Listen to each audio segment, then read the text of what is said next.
We made it. Wow. Merry Christmas. Yeah, I was I was getting ready to get married the same time last year, so it's really funny. It's really weird time. Yeah, you I was were on my on way to your my way to the bachelor party at bachelor the end. party. Yeah. Welcome to the 2026 World of Matchups. NFL Draft, guys. Round 1 through 32. It's going to be a long show. My name is Dexter Reed, coming to you live and direct from Las Vegas, Nevada. On the other side of the glass, my A1 from day one, producer of the show, Mr. Spencer the Wiz. Welcome, Spencer. It's always good talking football. Last week, you and I did our 1 through 32 mock. I'm sure today's going to look a lot different. Yeah, it's gonna look way different. It's impossible to predict the draft, obviously. It's so impossible. So I'm in the war room. I got the draft on to my right. I got you in front of me. I got the phone. I feel like, one of these agents over here, like waiting for the phone to ring. I'm like Black Adam Schefter. I think the first couple picks are going to be chalk. I do. I don't Over know. here. I'm not convinced on what chalk really is for pick number 2. People have different definitions on what chalk is there.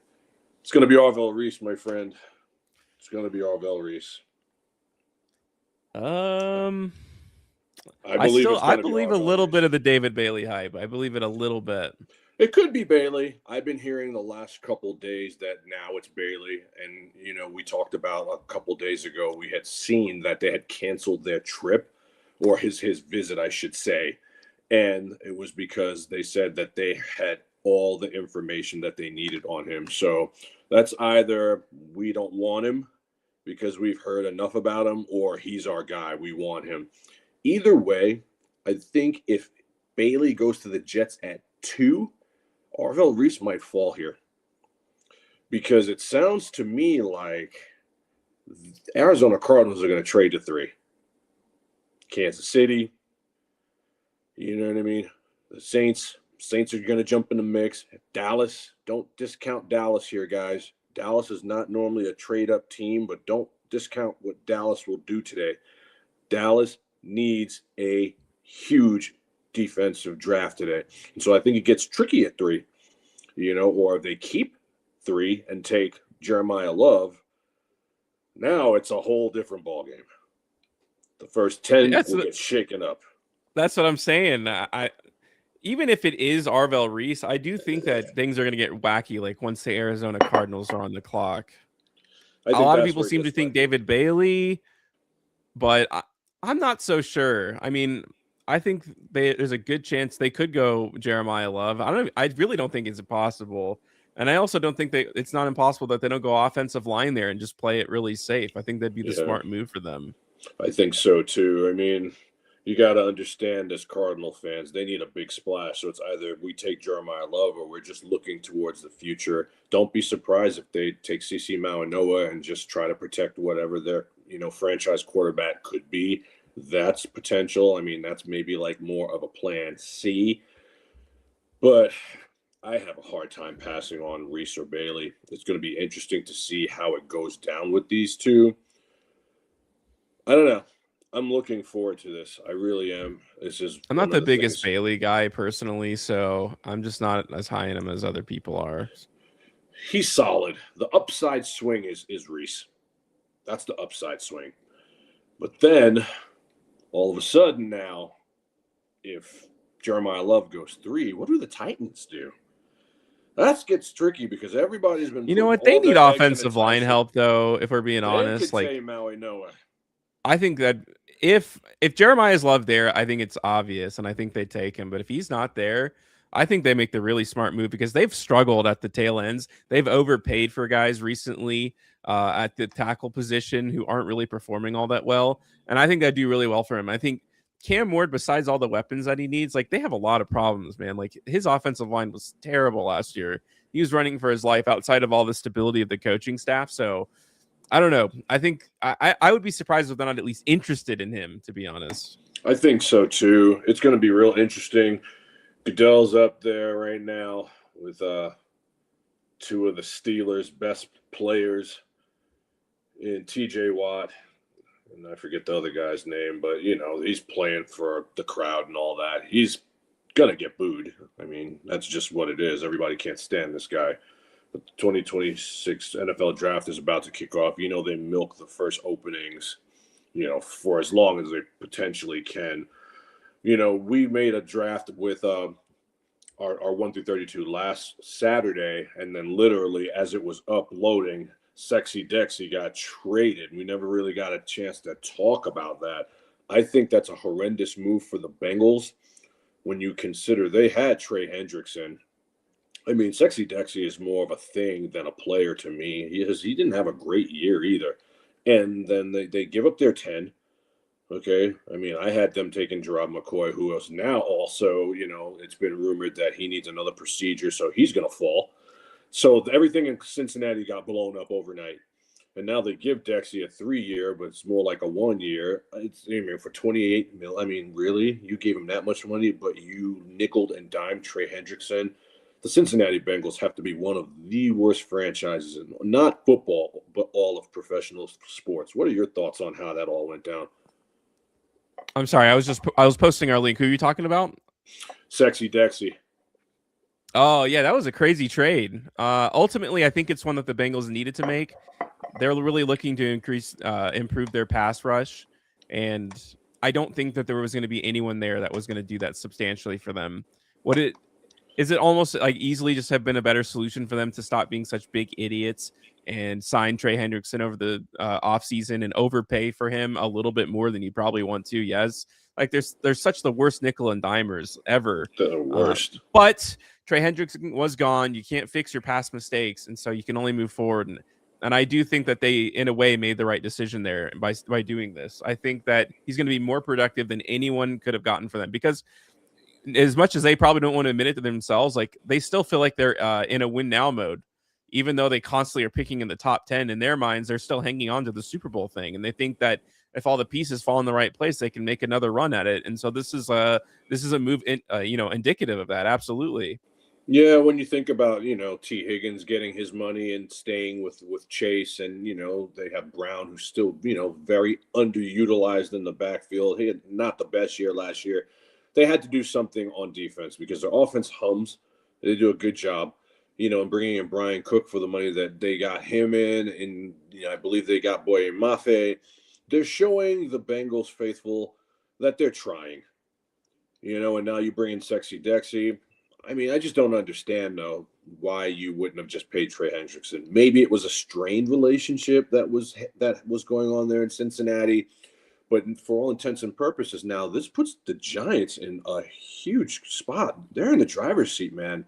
I mean, they're driving a tank into this. They have 2 first-rounders in the top 10.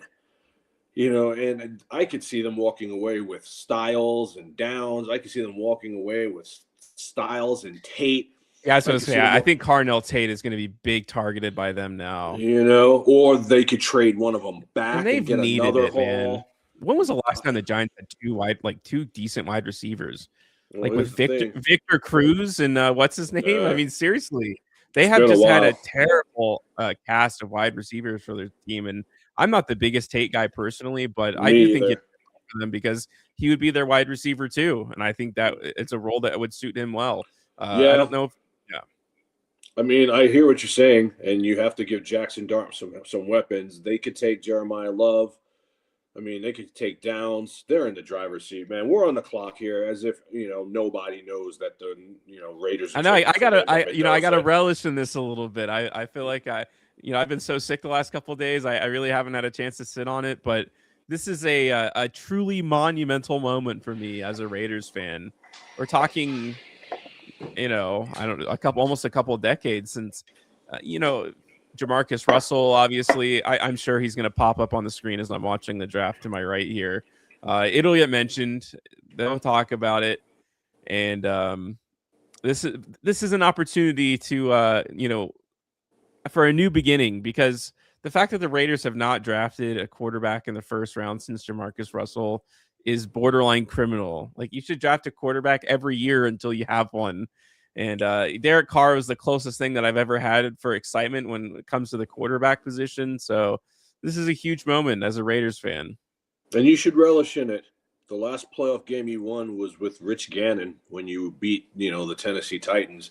and then went to the Super Bowl and got your doors blown off. You know, I mean, you were what, 5? You know what I mean? It's My wild. first, yeah, it was my first memory as a Raiders fan. Wild to even think that it's been that long. And so, you know, living here in Las Vegas, the only really good thing that's the Raiders have had in the last, I mean, I've been here almost 10 years, is Allegiant Stadium.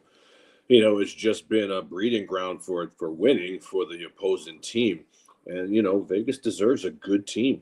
The Raiders need to be good, at least serviceable. And I really think with what you've done in free agency, and now you're getting Fernando Mendoza, who, you know, for all intents and purposes, I believe is a mixture between Alex Smith and Joe Burrow. You know, and he'll win. Yeah, that was my big. He reminds me so much of Alex Smith, to be honest with you. The Chiefs version of Alex Smith that ran more than he ever did for the 49ers. Yeah. Like he just needed the right coach to unlock that potential in him. I think it could be good, man. I do. I think it could be good. I think that the Max Crosby trade falling apart kind of hosed you guys, because that pick could have been Carnell Tate, Mekhi Lemon. And you really need a wide receiver. You do have Bowers, and they're going to lean heavily on him.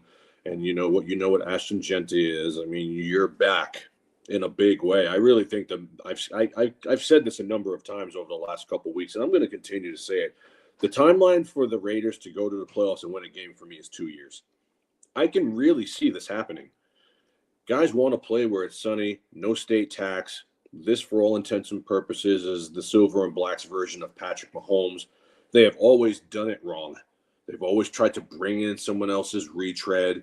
Finally, they're doing it right, and they're drafting this guy. The best thing you could have done last year is go 3-14 and lose out. You know what I mean? That's the best thing you could have possibly done. I think back to so many different moments that season and how close they were to not having this. I mean, they almost blew this. They almost blew this, man. So many different games. They almost blew this. I mean, I remember sitting in the last game of the year in one of the skyboxes with my people, and the Chiefs were losing the game. And I'm just like, man, I hope they win. But at the same time, I really hope they lose, because it's the difference between 1-2 picks, which is the player that I want without having to trade up. And it's the same thing for you guys. You know what I mean? Couple games that, like, you were really on your way to winning, you ended up losing. And a missed extra point, a 2-point conversion against the Jags. Yep. So there's a crazy penalty on like 3rd and 20 against the Texans that probably would have won us that game. Could have cost you literally Fernando Couple Mendoza. Of missed extra points or field goals against the Broncos. It's unreal. I mean, it's what happened to the Giants. I mean, they won the stupid game and it dropped down to 5. Yeah, I mean, that's the cost of winning these games. If the Jets pick first, they're taking Mendoza. They're taking him. You see, I mean, it's like we talk about this game as being a game of inches on the field, but it's like a game of seconds or inches off the field. One thing goes wrong, and you don't get. I mean, you have to like tank with integrity too. I mean, the Raiders tried to win a lot of those games too. You can't just have a live tank where it's so obvious that you're laying down and all of your scrubs are always in.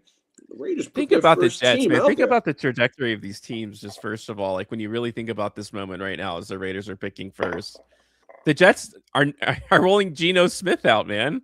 Yeah, it's those kinds of weird victories and stuff that it's franchise altering. The Jets do not have a quarterback solution this year, and the Raiders are having access to one of the most exciting prospects that we've seen in a really long time come out of college from the quarterback position. The pick is in. It's in. He's putting on the hat already. I feel happy for you guys, man. I do, because I remember what it was like when my team started winning, when we traded for Mahomes. No one ever thought he was going to be this good. So shout out Fernando Mendoza. It's happy to watch him there with his family. You know, for those of you guys that don't know, his mom struggles with MS. You know, his mom is like his hero. And so he chose to not join the festivities in Pittsburgh, which is not abnormal. Joe Burrow did it too. Joe Burrow did it too. A lot of guys want to be with their family. There's just something about Mendoza that I really like. He's a likable franchise quarterback. He really is. And I think for all intents and purposes, this is going to be really good for the Silver and Black. Right now, fans all over Vegas are rejoicing. At that game that I was just referencing, I saw a number of Silver and Black Mendoza jerseys. And this was in January. I mean, everybody in the stadium knew, just get this guy. People are already donning his jersey. I saw like 4 of them. And so this is going to be good It's for the just the Raiders. perfect pairing. Here, oh man, people are really so dumb when you talk about football and people say like there was so much talk during the season of, hey, let's just get good guys and then we'll get a quarterback to come in. Quarterbacks just do not happen all the time. A, and B, they change your franchise, because I'm telling you for a fact Clint Kubiak would not be the head coach of the Raiders right now if they didn't have Fernando Mendoza. And if you say otherwise, you're just lying to yourself. It's not just about what the guy is, it's about like what he represents. Think about Caleb Williams. The only reason that Ben Johnson went there is Caleb Williams. Like, it's Caleb. Yep. I know they're great franchises. It's the pairing together is what does it, right? Putting on the silver and black still means something, in my opinion. It's a really big deal. It's just guys aren't willing to risk their careers on it, because most people only get one chance ever to be a head coach in the NFL. You know what I mean? And so you're risking your career by taking on a job. And, I'm sure tons of coaches throughout the years have wanted to don the silver and black, but they haven't had a quarterback in 20 years since Rich Gannon. And then obviously you can, Derek Carr's for a few years there. But other than that, there's just like no reason for you to come here and to do anything with it. And now that Fernando Mendoza here, it's like everything has been clicking into place because of it, like simply because he's going to be on the team. Yeah, you won free agency. This is the cherry on top. You got Kirk O'Chains to help give him the tutelage. Who, I mean, say what you want about Cousins. He's old, he's washed, but he's got a lot of miles on him in the NFL. He's won some playoff games. He's had big games. You like that as coined. You know what I mean? Kirk O'Chains is coined. I mean, he literally can put the patent on those things. You don't do that as a scrub in the NFL. And so I see a lot of the Alex Smith, Patrick Mahomes tutelage coming. Having Tom Brady laying in the cut doesn't hurt. You have a good head coach and a good owner that will spend money. It's a wonderful place to live, and it's a wonderful place to play. You got a brand new stadium. It's still, got the luster on it. Good teams come in, and you're going to get their best shot. No state tax. I mean, I could go on and on and on. I mean, I could make it sound like I'm a Raider fan, and it for all intents and purposes now makes the AFC West even stronger. I mean, let's not act like the AFC West is not a bloodbath. So the pick is in. The Jets are wasting no time at number 2. I can't see this not being Arvell Reese, but I could also see it being Bailey because of what happened the other day where they just said, we canceled the workout. We no longer need to. We've seen what we need to see. This is where it starts to get shaked up if they take Bailey, in my eyes. Who do you think it's going to be? Yeah, I do think it's going to be Arvell Reese. It just seems like I can't think of the Jets head coach's name right now. It just seems like kind of one of his guys. He's kind of linebacker, edge hybrids. To me, it's not a position I'd want to be in. I'm not the biggest Arvell Reese guy. It's not like I feel like they have too much of a choice to take this pick, but Aaron Glenn wants this guy, dude. He's had a hard on for here's Reese the problem, dude.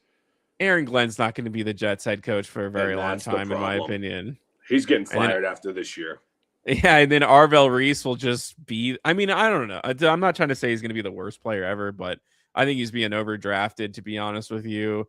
I think they'd much rather be taking Fernando Mendoza right now. That's for sure. And so, can you imagine Mendoza going to the Jets? You know what I mean? Garrett Wilson, Breece Hall.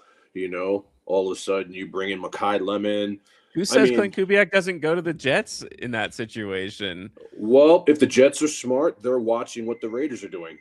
Just like the Raiders got smart and watched what Chicago they got screwed and the because Lions the kid did. from Oregon didn't come out of the out for this year. But I don't necessarily think he's ready. I mean, I'm an Oregon Duck fan, and I can say it's David Bailey. I told you. I was saying this. I have been saying this. Okay. So this shakes things up. Because Arvell Reese is going to fall. So this is where it gets tricky, okay? Because there's been rumors going around all week long about Kansas City trading up and getting Reese. And this is where the phone is ringing off the hook right now in Arizona. Wow. They got multiple guys on the phone. So this is a good pick. I like Bailey. He like I said, if you want the upside, you take Reese. Wow. If you want the consistency, you take Bailey. They got rid of Jermaine Johnson. They have to do some more. They had one of literally the worst pass rushes in the entire NFL last year. They had to do this. Congratulations, Gang Green. I don't think it's going to make that much of a difference This Hey year, man, if I'm being honest though, I would rather take David Bailey, and obviously they agree. I would rather take David Bailey than Arvell Reese personally. I'd rather have a guy who's just a specialist at something. If I'm putting all my chips into the middle here, 100%, dude. Because like I'm saying, dude, Arvell Reese is a bit of a tweener, man. He's a bit of a yeah. linebacker, an edge. You know what I think I don't know. what might have scared the Jets off? Arvo Reese has had less than 1,000 snaps. Do you know how hard that is to do when you think about playing college football? These guys are always on the field. You don't have that many snaps under your belt. He's raw. He's raw. His ceiling is Yeah. higher because he's going to hit more home runs than David Bailey will. But Bailey is just, he'll hit single after single after single. He'll throw a couple doubles in there. You know what I mean? He's getting RBIs. This guy is a good player. I watched him play versus Oregon, even though the Ducks shut them out in the playoffs. He was all over the field. He was a man amongst boys. He's dynamic. 79 pressures. I mean, that's second in college football. In the FBS, Texas Tech's no slouch. They play decent competition. He's got that flash power that we like to talk about. This is a good pick for the New York Jets. Will they ever get better, though, until they get a franchise quarterback? I believe the answer is no. But again, Honestly, good for the Jets, man. I think they made a bold decision, dude. I mean, like I said, he's a bit of a dud in the run game, and so that's just kind of crushing to take second overall, in my opinion. 251, runs a 4.5. He's got bend, he's got a spin move, he's got great, speed. He's a sack specialist, and so you're first team All-American. He's going second for a reason. And so you're second for a reason. By taking him, you're saying like you're going to develop this guy into one of the most complete packages. I don't think it's going to be as easy as that. I don't think he just suddenly becomes good in the run game. Yeah. But if you're looking to get after the quarterback and you're looking for splash plays, which is something that the Jets need, honestly, because they really had a depressing offseason. You know, they were hoping to get more from Oregon. He announces pretty late that he's not going into the draft. And so now you're scrambling because like a quarterback is always something that you want to look forward to when you're a bad team. Like you want to have that guy that you're excited about. And most years there's multiple quarterbacks to draft and you can convince yourself that all these guys are going to be starters, whoever ends up landing to you, but there's no one to land to them. There's Ty Simpson isn't a first round quarterback. And no, I don't like Ty Simpson. I don't like Ty Simpson at all. He's not going to go in the first round, man. My buddy Robert, shout out Big Daddy. Happy birthday, by the way, too. He says that he thinks that he's going top 20. I think I'm like, dude, you must have already started drinking for your birthday because there's just no way. Like he'll get overdrafted like Will Howard. He'll be like someone will trade up maybe in the second round to go after him. I could easily see that. Rams. Yeah, Stafford ain't gonna be there forever, man. And I tell you what, if I don't have Andy Reid, I'd take Sean McVay. Sean McVay he loves his quarterback, man. Him and his quarterback are like best friends. So Arizona is on the clock. I am surprised here that we haven't heard anything about a trade yet because maybe guys weren't offering enough. Kansas City with 9 and 29, Dallas with 12 and 20, multiple picks. Both guys need a gunner. They need a guy to go get the quarterback, but the clock is ticking here, and we got 138 left. So unless a trade comes in here quickly, I believe I'm not sure who the Arizona Cardinals will take probably Arvell Reese here just because they're just like, you know what, let's not blow it. Best player available. I could see them taking CC Maui Noah. I really could because the game is one of the trenches. I think that'd be the good pick for them. It wouldn't be the one that gets the headlines. That's the one I want because then it pushes. I think it'd just be too bold. I think it'd just be bold. Right tackle at third overall. Reese, Downs, those guys keep falling, and then as a Chief fan at 9, I want a stud. I want one of these guys to make a dumb pick. Like I want the Browns to take Spencer Fano. Like don't take Carnell Tate. Like don't take these studs. Let them fall. And so the pick is in, and they're taking it, which is really surprising because all week long, all you heard was all these teams were going to fight to trade up and take one of the studs. So it's gone bizarro chalk so far. You know what I mean? I didn't think Bailey was going to the Jets. Let's see what happens here. Let's see if it's Reese. Yeah, this is Arizona's picking at 3. They're not trading out. I was curious to know, like, is someone trying to trade up for Jeremiah Love? Was that the conversation they were having potentially? Well, it was either trading up for Love or trading up for Reese or Bailey. Chiefs need edge. I You just know what don't I mean? think anyone would trade up for Reese, man. I just don't think he's that coveted of a I'm talent. happy that they're not trading. I want my team to have those picks because you're going to get Ruben Bain there. You're going to get Josh Downs there. Look, Sonny Styles might even be there if these guys make a couple dumb picks. You know what I mean? If the Commanders go stupid and the Browns go stupid, dude, I'm about to do a cartwheel over here because I didn't think these guys would be there because you know Jeremiah Love is going to the Titans at 4. You guys write it down. Put your live bets in right now. I got a nice little paycheck for that David Bailey pick. That's nice, man. That's a good call by you. Good call. Second pick. Pick is in. Here comes Goodell and his nonsense. He looks like he's lost a couple pounds. It's Jeremiah Love. I told you this could have happened. I said this could have happened. What? When we talked about this in our top 10 prospects, I talked about this as being a very real reality. You did. Wow. They need a little juice in Arizona, man. Wow. Jeremiah Love to the Cardinals. That is crazy. That is crazy. There's a guy in one of my fantasy football leagues who's actually a Cardinal fan. And I said to him yesterday, I'm like, they might take him.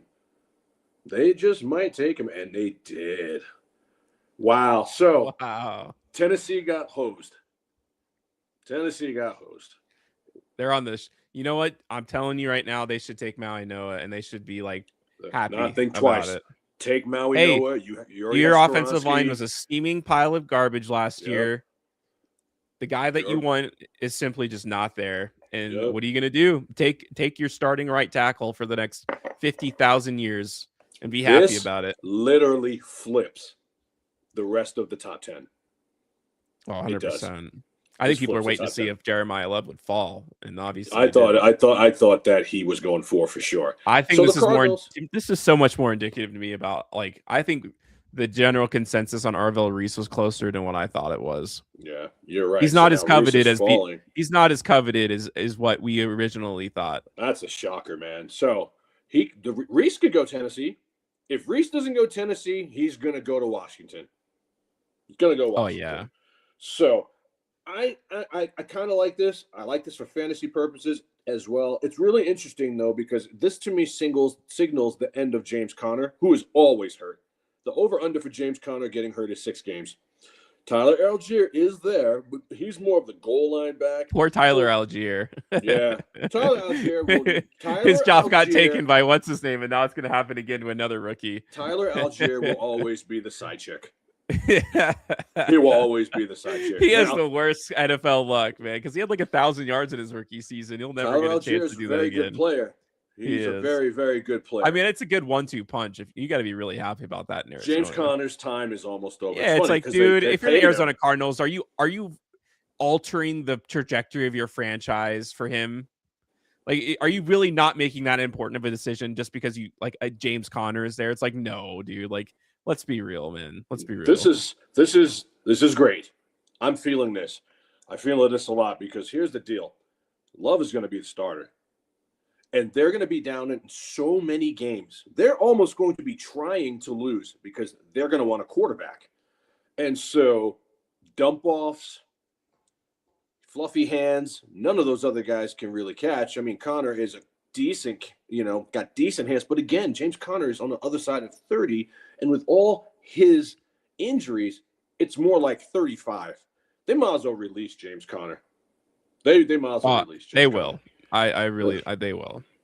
Him and Algier makes a nice 1-2 punch. I don't personally think this was the right pick for Arizona at all. I just don't. You're not winning anything, and you were not willing to trade back. Get your line together. So when you finally have a quarterback that's not a career backup like Jacoby Brissett, he's protected. It wouldn't have been the sexy pick, but guys, you weren't winning anything anyway. You know what I think? This is what I think happened, Spencer. I think somebody from the top of the building called down and said, look, we got to sell some tickets. Yeah, I 100% agree with you. This is not we got to sell some tickets. This is not the smartest pick for them, but it's the one that is going to get most people excited. Well, Jeremiah Love, rookie jersey. Come on, dude. Yeah. It's gonna be, NFL's a business. Everyone in Arizona will be wearing it by tomorrow. Absolutely. NFL's a business first, and you got to sell tickets. I've been to State Farm Stadium. I saw the Chiefs play their opening day like 4 or 5 years ago. And I'll tell you what, man, the place was packed, and it wasn't packed with road team. You know, there was a lot of Arizona Cardinal fans there. I mean, there's not really much to do down there in the desert. You know, Sun Devil Stadium. I mean, I like the Diamondbacks, I suppose. You know, Arizona college hoops, you know, is a little bit more exciting than, you know, Arizona, you know, college basketball is big, Wildcat basketball is big, but like they don't really have much going on. The pick is in for the Titans here. This they have to take Reese. If Reese falls past 5, it's an absolute disgrace. I will take Arvell Reese at 9. I don't care what anyone says. I will happily take him and put him alongside 9 would be a Karlaftis. little extreme. I don't think it would go that far, but I think there's a real possibility he's not taken here. Wow, if you're Tennessee, you got to be a little gutted right now. I do hope they go with the smart decision and go offensive line. Yeah, but their head coach is the former DC and head coach of the Giants, and he's a defensive-minded guy, man. Robert Saleh wants to punch people in the mouth. Yeah, I mean, it's Robert Saleh. I don't know. Robert Saleh wants to, but my thing is that you have to help Cam Ward. They were dreadful on offense. Do you think Tony Pollard, an age older, is going to be any better? They have no wide receivers, no tight ends. You know what I mean? You got to give Cam Ward some help. Don't be surprised if this is Carnell Tate. This could be Tate here. I could see that too. That wouldn't be the craziest thing I've ever seen. They need they need everything, man. They are in desperate need of just about any position. They need everything they can get here. They need everything they can get here. The pick is in. It is Carnell Tate. You're right. They don't call me the Black Italian for nothing because my crystal ball is on fleek. Let me tell you something. This is actually you know what? I mean, this is a desperation needed move, dude. Like, well, I think they went into it saying, look, if Arizona wants to play coy and do something stupid, like take Jeremiah Love, this is going to be our backup plan because we have to give Cam Ward some help. Yeah, we got to do something for this guy, man. Like, literally. And let's be honest, the Tennessee defense is much better than the Tennessee offense. I mean, I know Snead got released, but they have some ballers on that team. They're better than people think. They have been in games. They just didn't have the offensive prowess to score and win. And to me, again, so far, you know what this is, Spencer? This is we need to sell tickets for this franchise. That's what this draft is so far. I know. Mendoza all the way down. You know how many people I shouldn't even really say this, but you already know I got the plug in China for the jerseys. And I already told her, I'm like, yo, I'm going to hit you up. I'm going to need like 50,000 jerseys. You know what I mean? My buddy who I was just talking about, the Arizona fan, he's like, I need that Love jersey. You know, you're going to want a Mendoza jersey. I'm going to get a Mendoza jersey. You know, I'm definitely getting one. Black and black, silver, and white. You're going to want them. Well, I mean, this is selling tickets. This is selling tickets. Literally everyone is going to come and now see Mendoza. They're going to come see Love. They're going to come see Tate. Me personally, I do not think Carnell Tate is worth a 4th rounder. I do not believe he's 1-4. But the NFL draft breaks interesting, and this is one of those times. I'm loving this because now the Giants are probably going to take Sonny Styles. You think they'll take Reese over Styles? I think they would. I think this is probably where he goes. I think the Giants get baited, I think, into moves very easily. And I'd rather have Sonny Styles than Arvell Reese. I've said that during the top 10 prospects process. So you kind of know how I feel. I'm pretty low on Arvell Reese. And I love Sonny Styles. I think he's one of the best prospects. But I also think the Giants are going to feel the pressure to not go super mega chalk here. And I feel like they do that very often. And I feel like this is probably where Arvell Reese goes. And, well, I don't know, man. I think this is an interesting one. They did just get rid of a big pass rusher. And so, you feel the need to replace that specifically right away. I don't. I guess I have to decide. This is on a that. tricky one for New York, but a This good could one also be too. Caleb's Downs, if we're being honest. Like this could very easily be Caleb Downs. And you already know how I feel about Downs. High IQ defensive player, Harbaugh. I mean, it feels Caleb like Downs is my favorite player in this entire draft. There's no way that Caleb Downs is still there. If by Caleb 10. Downs is there at 9, he's coming to Kansas City, and if he doesn't, the show's over. I'm on my. I got a flight to catch. All right, because I will murder Brett Veach. Rob the Raider, he should be coming in here soon. Yeah, he's in. I got him. Boom. We got a little bit of time between picks. Raider fans are excited. Rob the Raider, big time booster, big time supporter of World of Matchups from day one. Welcome to the show, man. Say hello to the people. Absolutely. It's a great day to be a Raider fan. Am I right, Spence? It is, finally. It's not a lot of great days to be Raiders fan normally.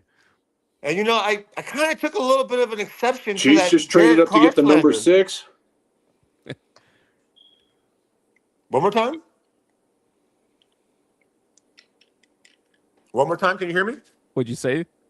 Oh, I said I took a little bit of offense to that Derek Carr slander. What did I say? He has more MVP votes than Fran Tarkenton, Ben Roethlisberger, Eli Manning. He has more MVP votes than Namath, Russell Wilson. Okay, he was great until he got injured, and then he was just never the same. I mean, never the same. I mean, he really was like below average, obviously, at that point. Yeah. But I'm just too excited. I'm too excited. No, it feels really good, man. It's like it's just something that, as a Raiders fan, you haven't had the chance to look forward to. Really, I wish I had done a little historical thing here. Think back to Carson Palmer, Jason Campbell, Matt McGloin. I mean, just literally think about all those different years and all the suffering. Tusasopo, Fiedler. Man, we've had some bums. I think right now, like we're in that we've had 2 good drafts in a row. You know, we've gotten ourselves a Bowers. 1, 2, 3. Hey, Dexter. We've gotten ourselves a Bowers. We've gotten ourselves a Genty, and now we got ourselves a franchise quarterback, like somebody that we can have hope in, somebody that for 2-3 years we can watch develop, and we have everything in place. We have the vice president of the company, Tom Brady, and then we also have Kirk O'Chains, like Dexter was saying earlier, ready to go. No, to think back, all these different testing 1, 2, 3, the last 4. couple of drafts have Brock Bowers, and then can you guys hear me? Also have yes, we can. We can hear you. You guys. I do see that the Kansas City Chiefs have moved up to 6.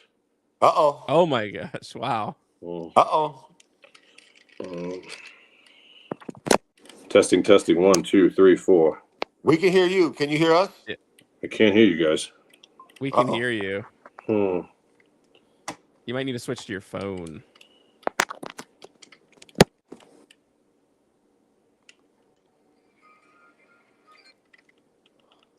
I just let him know. I think the Chiefs are going to go get that left tackle, Manoa. You really think they're going that heavy for offensive line there? I just want to know who the Giants drafted so bad. This is when things get crazy because there's probably a lot of TV production going on in the background with this like trade stuff, and so it's probably a nightmare for them. You got to protect Mahomes. He can't be running around for his life trying to do the most anymore. We saw what happened. I got him. Dexter, can you hear us? Testing 1, 2, 3, 4. You guys hear me? Yeah. Yeah, we got you.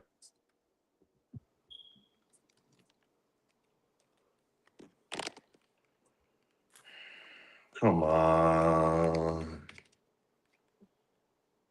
Let me see if it's maybe this other one. Dex, you got us? Let's try this other one.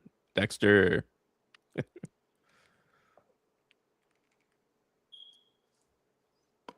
I wonder who the Giants are going to go here. I have a feeling it's going to be Arvell Reese. I think that you have to protect Mahomes. And right now, I think the Giants are going to go all defense. They're going to go get Reese. And if he's still there, they're going to go get Styles. Yeah, Sonny Styles is so interesting because he really wasn't mocked that high until... I can't hear. Yeah, 1 second. Dexter. Can you guys hear me? We got you. We can hear you. Can you hear us? Yes, I can. I can hear you. Rob, can you hear me? Yeah, I think we all got each other now. All right. I don't know if I can hear anybody. I can't hear anybody. Yeah, Uh-oh. StreamYard is definitely having some technical difficulties. I can't. I'm not on the screen though. I can hear and see you both. Yeah, we can't see your camera side, but we can hear you. Sheesh. Do you have this tab open in another location? Like I see two of you in here. Maybe if I get rid of you on the other one, it'll pop on. Wait, hold on. Let me pop you on.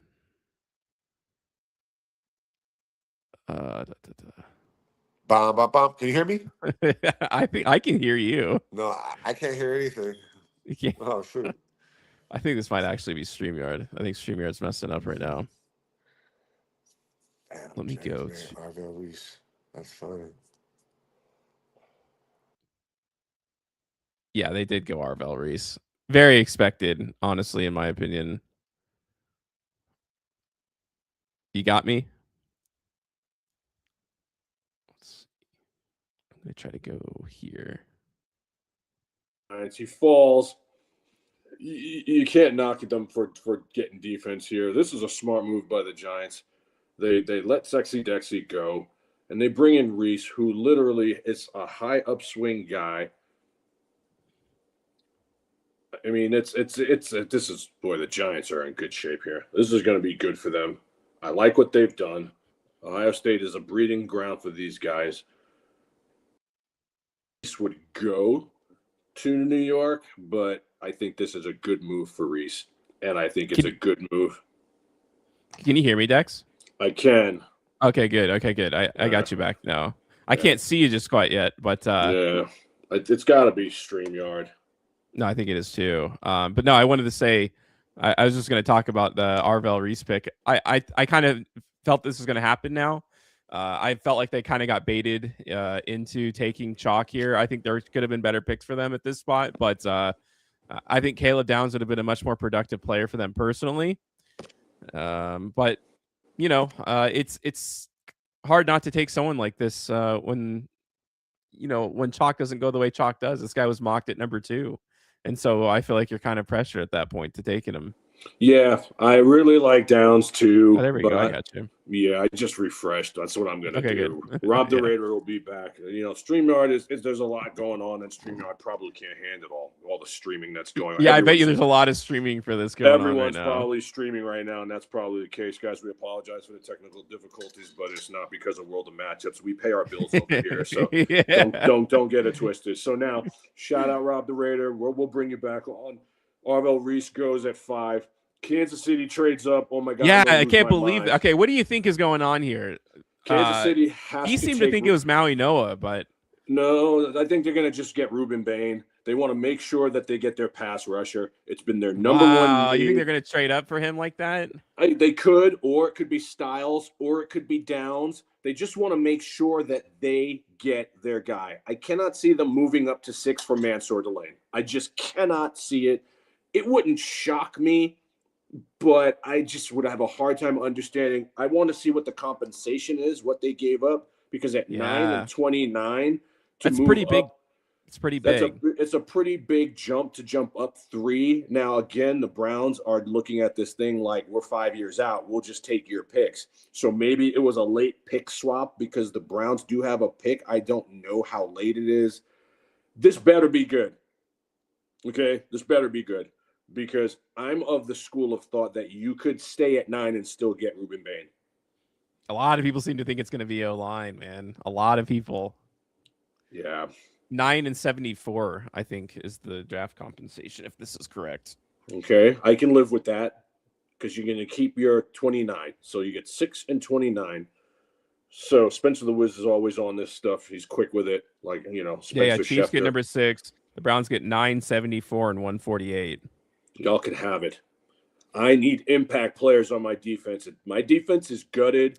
Wow, 2 years in a row, the Browns trade back. It's kind of shocking, don't you think? As long as I don't have to give up my You know what, dude? They don't have anything going for them. They need as many picks as they possibly can. Yeah, they do. And I think, you know what? This is actually pretty smart of them to do again because now we know it's going to go to the I'm Chiefs. a big fan of Mason Graham personally.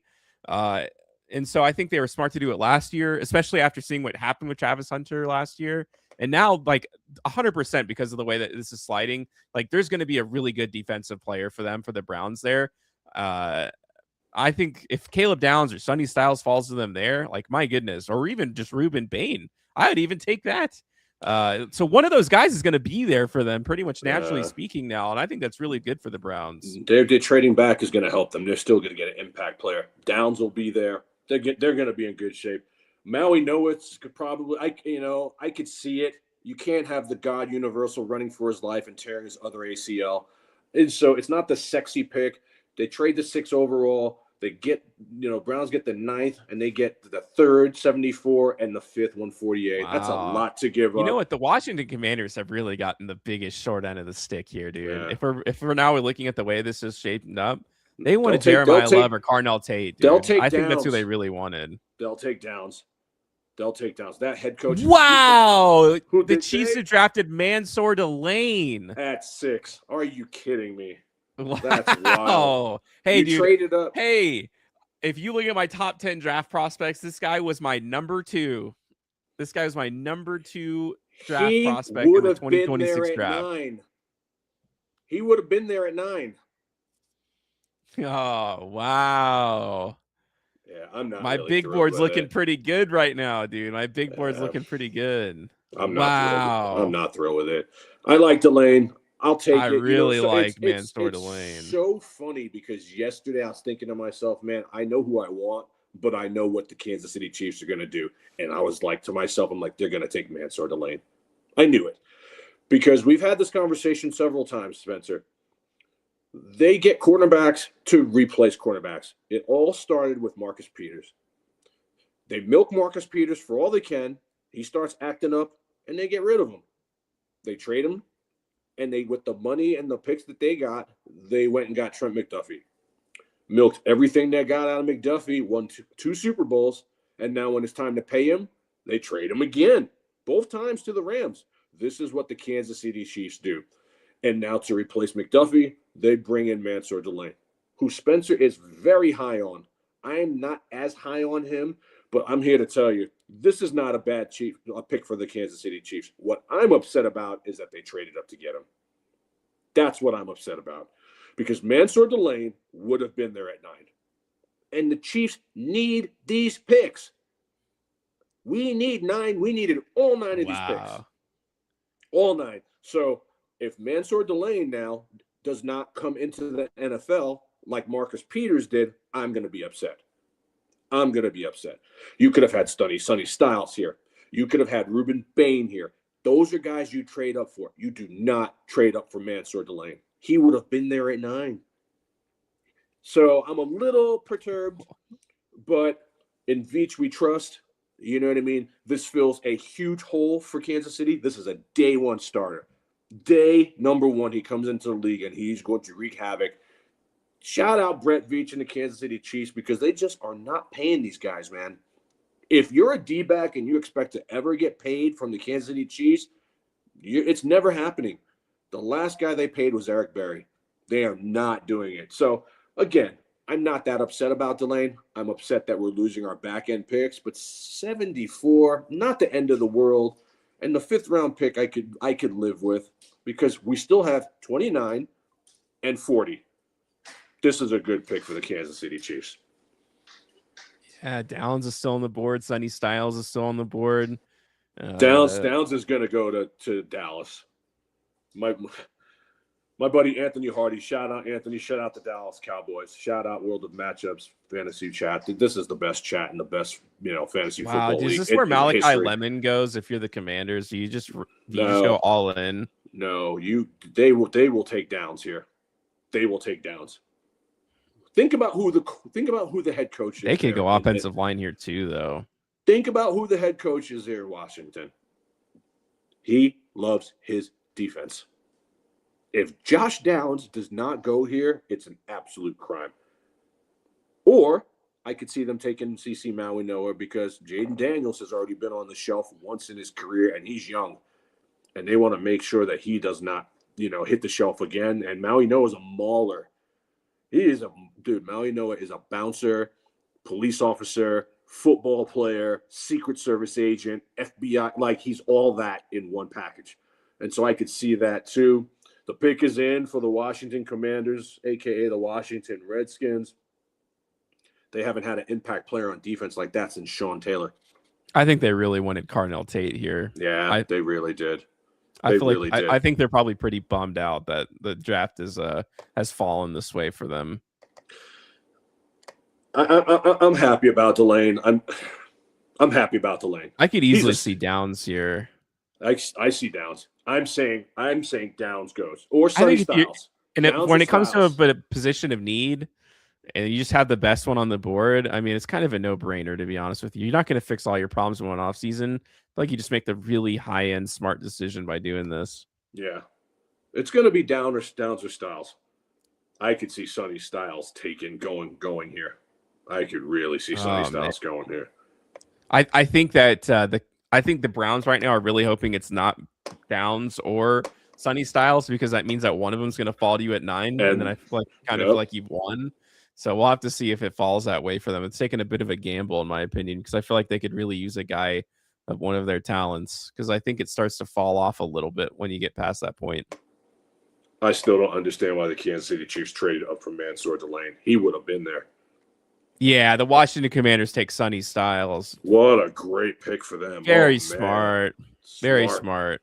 They're now getting themselves a monster player to go along with all the new toys that they have brought in free agency. This is a great pick.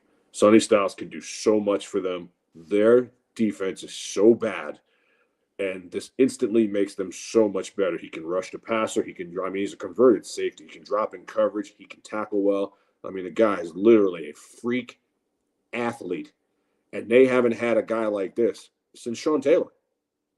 This is a fantastic pick for the Washington Commanders. And, I mean, he's going to do really well. 6'5", 244. I mean, the guy looks like an edge. He runs a sub-5 4.4. I mean, he's sizing dudes up before they even have the ball. You know what I mean? He looks like he's a freak, dude. He's an absolute freak of nature when you look at his size. The football acumen on this kid. Plus, he plays a dead position. How many middle linebackers are worthy of taking in the first round that you just ever see in these drafts? Yeah. It just never happens. And so you have to just be so excited if you're the Commanders right now. You have to feel like you've kind of won the beginning part of this draft, in my opinion, the way that things have fallen. So far, I think this is the best pick made. I think that they were smart, like, in the sense of like almost like, but to protect themselves. Like, I think if Carnell Tate was there, they would have taken him. But now that he wasn't, they were like forced to take the really good pick that they may not have taken if both were there. Yeah, man, the Chiefs. Let me tell you, Mansour Delane better beat Deion Sanders. The Chiefs did not have to trade up for Mansour Delane. I don't think so either. I think that is a bit of an extreme opinion for them to think that they needed to jump that high up. I mean, I'm a Kansas City Chief fan to the grave, and I'm happy because, one, it fills a need, and he's the number one cornerback. You just didn't have to trade up for it. You know what I mean? You just didn't have to trade up for it. But it is what it is. I'm very happy. I would have been happier with a guy like Styles, even though we don't need him. But Brett Veach is like, Brett Veach is thinking January versus Lamar Jackson, or January, late December versus Josh Allen or Joe Burrow. Like, you have no cornerbacks. You know what I mean? They're almost forced into doing it. Styles is a great pick here. So far, this so far is my favorite pick of the draft. Not named Fernando Mendoza. Obviously, everybody knew Mendoza was going one. So I wonder if the Saints go Ruben Bain here. Saints are going to go Bain or Downs. They get their pick, which is unbelievable to me that we let that guy fall. This is unreal, man. Unbelievable. The Saints are in the driver's seat here because either one of those players is going to be great for them, and they need both of them. I'd say they will probably take Bain because Cam Jordan is 100 years old and probably is going to sign a 1-year deal with Kansas City here. They probably already have a handshake deal. Plus, it's just more exciting to take, an edge over a safety. I mean, no offense to Caleb Downs, but it is what it is. The edge position is just more. It's more cherished. It's more valuable. Yeah, it's just what it is. It's just what it is. Jeez, I'm having a bad day. The Knicks are down by 10. I wanted Bane. Yeah, they're so struggling bad. against the Hawks, man. The New York Knicks. Hawks are a good team, man. Hawks are you can't let the Hawks win on the road because they're gonna go home and they're gonna win. I'm going to bring my friend Dan the Man in here shortly. Hopefully, let's see if StreamYard. Let's see if StreamYard lets more than two of us on. Absolutely brutal. Sonny Styles is going to be good for that defense. What's the head coach's name again? He's a super defensive guy. The Washington? Yeah. It's what's his name? Dan Quinn. Quinn. Quinn loves defense, man. He loves defense. And now he's got a Swiss Army knife that he can play on the line, drop into coverage, get the quarterback, size up your running back. Play zone. Play zone, play man. Literally, he can do whatever he wants. And, right, one of the biggest things that linebackers are unable to do nowadays is get tight ends coming out of the backfield, too. He's going to be able to take on the other team's best tight end. The middle of the field is his. I love this pick for the Commanders. They're not a team that I like at all, and they're a team that I think absolutely makes bonehead moves every single day of the year. But this is a good one, and I got to give props where props are due. We're in a little commercial break. Up next is the Saints. I think it has to be Ruben Bain. Yeah, just when you're a team that needs edge rush so much, and I don't know, they do also need wide receiver help pretty desperately now, especially after they let Shaheed go to the Seahawks. Like I said, I think some wide receivers are going to be overdrafted. Lemon to go with Olave. I could see Lemon here. Jordan Tyson to go with Olave. I'm saying I could see Jordan Tyson too, man. I don't think that's outside of the question at all. Do I think they're actually like top 10 picks? No, but that's obviously when we're looking at this draft, that's not really, no one really cares about that. No one cares about chalk in this draft. Everyone just wants to go get their guy. So yeah. And if you're the Saints, there's not going to be another wide receiver on the go around. It's a pretty, I like the first round class. I don't think they're superstars, but I think they're kind of maybe secondary or kind of starters. But like once you get to the second round, it just falls off a cliff, to be honest with you, in my opinion, in terms of what I think. Yeah, a lot of people think Caleb Downs. Yeah, we'll have to see. I could easily see that. I think that'd be the smart move for them. Just take the best player. Just take the most talented player and just, be excited. And plus, the Saints love their safeties, man. They're star safeties. It's kind of a mark of the franchise, obviously. Yeah. I mean, Caleb Downs going to the Saints, you wouldn't be mad about either. I love Caleb Downs. You can kind of picture him in that Saints uniform already, to be honest with you. Gosh, man. Jeez. This is frustrating as a Chief fan. I mean, I'm happy. It's like, it's so bittersweet because like we literally need every pick, and to trade up for a guy like Delane would have been there at 11. I mocked Delane going to Miami at 11, but they want to make sure they get their cornerback because that cornerback room is so depleted. They have nobody. I mean, it's you and me starting for the Kansas City Chiefs. So that's wild. That's absolutely wild. But I think I just did a there we go. I'll try to do this from now on. I don't know if it's going to be too late, but for everyone who's watching, you can take a poll with us. Oh, nice. So if we can see who's going to get taken next. I think it is kind of down to Ruben Bain Jr. Caleb Downs. It's Downs or I know I put this one up a little late. I'll try to do it a little bit faster next time. I just saw that I could do this. I guess you just have to type 1, 2, or 3 in the chat, and hopefully it goes through. I don't know. I've never used this before, so hopefully it works. All right, let's see. The Saints pick.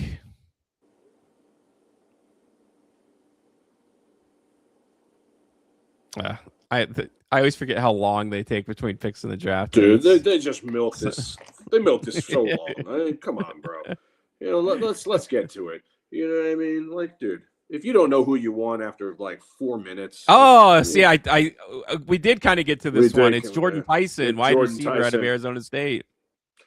He's a Dallas home should run still pick, have a dude. shot. Yeah, they He's a need home help, run pick man. here. They need help. I mean, again, you need another wide receiver. If he's not injury prone, he's going to be really good. Obviously. Yeah, you need another wide receiver. So this is a really good pick. I like He's it. 6'2", physical. He's got technique for his position. He's a very productive player. He's good at the catch point. It's crazy. You know what the truth about him is? It's crazy how productive he was given his injury prone history. Well, this guy that's literally really comes missed down to. 1 out of every 3 games. I mean, And he was still putting up thousands of yards. He never played and put up tons of yards. And now you have Chris Olave on one side. You have Jordan Tyson on the other. He's going to start right away. You know what I mean? He's going to start right away. I mean, Devon Vele cannot be your number 2 wideout if you are Tyler Show. So this gives Tyler Show even more help. I like the Saints. I liked what they did last year. The Saints surprised me. They played hard. They won a lot of games. They were backdoor cover kings for tons of bets that you and I laid. I think this is a good pick. I personally don't understand why every single person in here is passing on one of the best players in all of football in Downs. I just don't understand it. It's just the safety position, man. People don't care about the safety position. I'm looking at the player, not the position, because Downs is going to play any position you pretty much want. Sometimes he's going to go after the quarterback. He owns so much of the field. To see him still here is crazy. So it's going to be good. He's getting super emotional. You like to see that, dude. I love it. Yeah. I mean, can he get to the podium? The guy's like always on crutches, so I don't know. Super talented, though. I mean, this is an explosive pick if he stays healthy, plain and simple. I mean, Tyler Shuck had a hell of a rookie season once they actually gave him the starting job. Yeah. Dude, he's like snot crying. Holy cow. I told you, dude. I told you, man. Give that man a tissue. Holy cow. He looks like he's got a chip on his shoulder, bro. He looks like he is going to come into this league and let people know, yo, I've arrived. I mean, he's better. He's over the moon, dude. Yeah, he's better than Tate. Let me tell you something. When I worked for the NFL and cooked for the NFL grounds crew for a couple of years, working for our Noel Leslie event services, the year that the New Orleans hosted, it was Ravens Niners. And so I'm down there for 7 weeks, and that was the year that they were not very good. The Saints were not very good. But, you get to talking to the locals, and, we're constantly going in and out of places and seeing, dude, they love their Saints, man. Love. This is going to be a great pick for them. Yeah, I mean, 2 injury-prone receivers, high risk, high reward. But let's be honest, man. When you look at what the body of work Chris Olave did last year, like, he doesn't get his flowers. Chris Olave does not get his flowers. Chris Olave almost had 1,200 yards last year, 9 touchdowns. He's not that injury prone. You know what I mean? He was a number 1 receiver, and we're not talking garbage time stats either. He put up numbers in real time, and Tyler Show did a good job with him, especially at the end of the year after they, kicked Spencer Rattler to the curb. So I think the Browns are going to take Caleb Downs. I mean, it's best player available. I don't see why you wouldn't take Downs. I mean, I know they need offensive line help. They could, surprise everybody and take Fano or Maui Noah because they're just dummies. But they've played this trade right. They fleeced 2 picks from Kansas City, and they're still going to get a stud player. I'm really disappointed in Brett Veach. I got to be honest. I got to be honest. I mean, Mansour Delane, to me, literally, he has to have the kind of year that Marcus Peters had when he first broke into the NFL to justify trading up and giving up 2 more late-round picks. I mean, a 74 is a good player. That's a good player. I don't know why they did it for Delane, but that's why I work in a Italian restaurant, and that's why Brett Veach is the general manager of the Kansas City Chiefs. The pick is in. Cleveland, show me something. Yeah, let's take a look here. Okay, so updating this. Wow, that'd be pretty nuts if they traded back for Mason Graham and then they trade back again like this. I think that'd Mhm. be really smart of them. Oh, this is fascinating. They're taking offensive line Spencer Fano. I call that. I that's my first hit after everyone gets Fernando Mendoza. That's a free one. Okay. Fano was my first hit so far. Wow. It's my first hit. And I told you. I told you this, Spencer, because the Browns are going to brown. Okay? The Browns are going to brown. And rather than taking Maui Noah here, they take Fano, which I think they're out of their minds. Now, I'm trying to justify the thinking behind what they're doing in their war room here. Fano's a little light.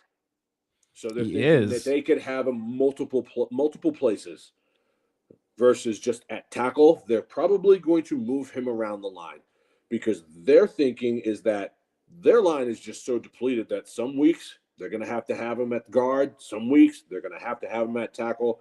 So they're thinking of taking a Swiss Army knife versus a guy like Maui Noah who's just going to play solely at RT. Do I think it's a reach?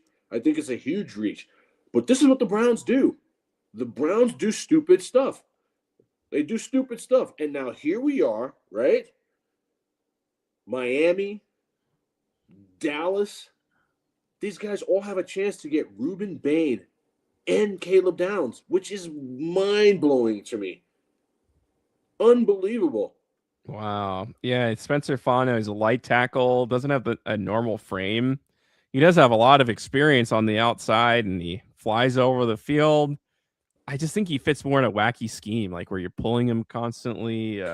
He's got a good motor, but he just lacks power. And, he's good for modern speed rushers, but when it comes to those power rushers, he's got to get better with his hands. It's just not a clean prospect at that position. I guess this is the easiest way I can put it there. When it comes to taking offensive linemen in the top 10, you want a clean product, in my opinion, and he is anything but that. Well, here's the thing, and Anthony just reminded me that I did know this about CC Maui Noah. There's that herniated disc in his back that might be scaring people off. You don't want to come into a draft hearing that my right tackle of the future is now got roast beef in his back. And so they go Fano.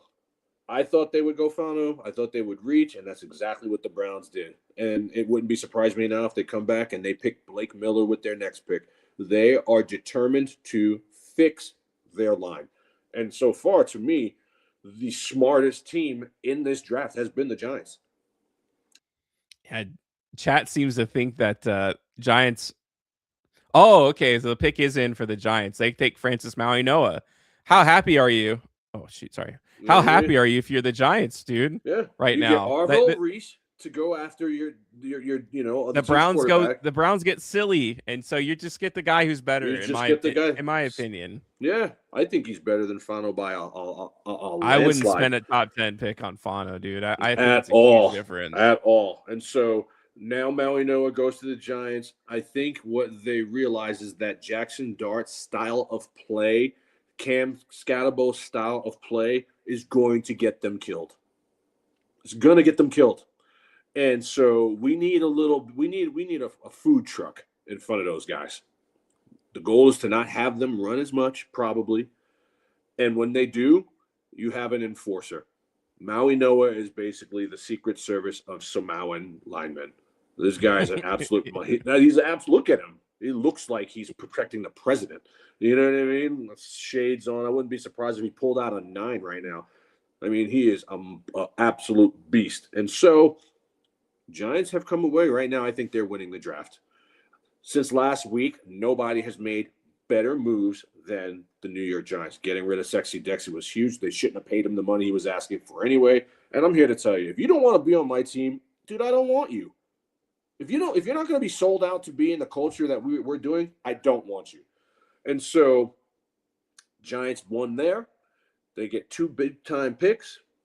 I've been saying it for how long now, Spencer? Big Blue is back. I Whatever think the their Cowboys overs just are, traded up. Cowboys are going to take Bain or Downs.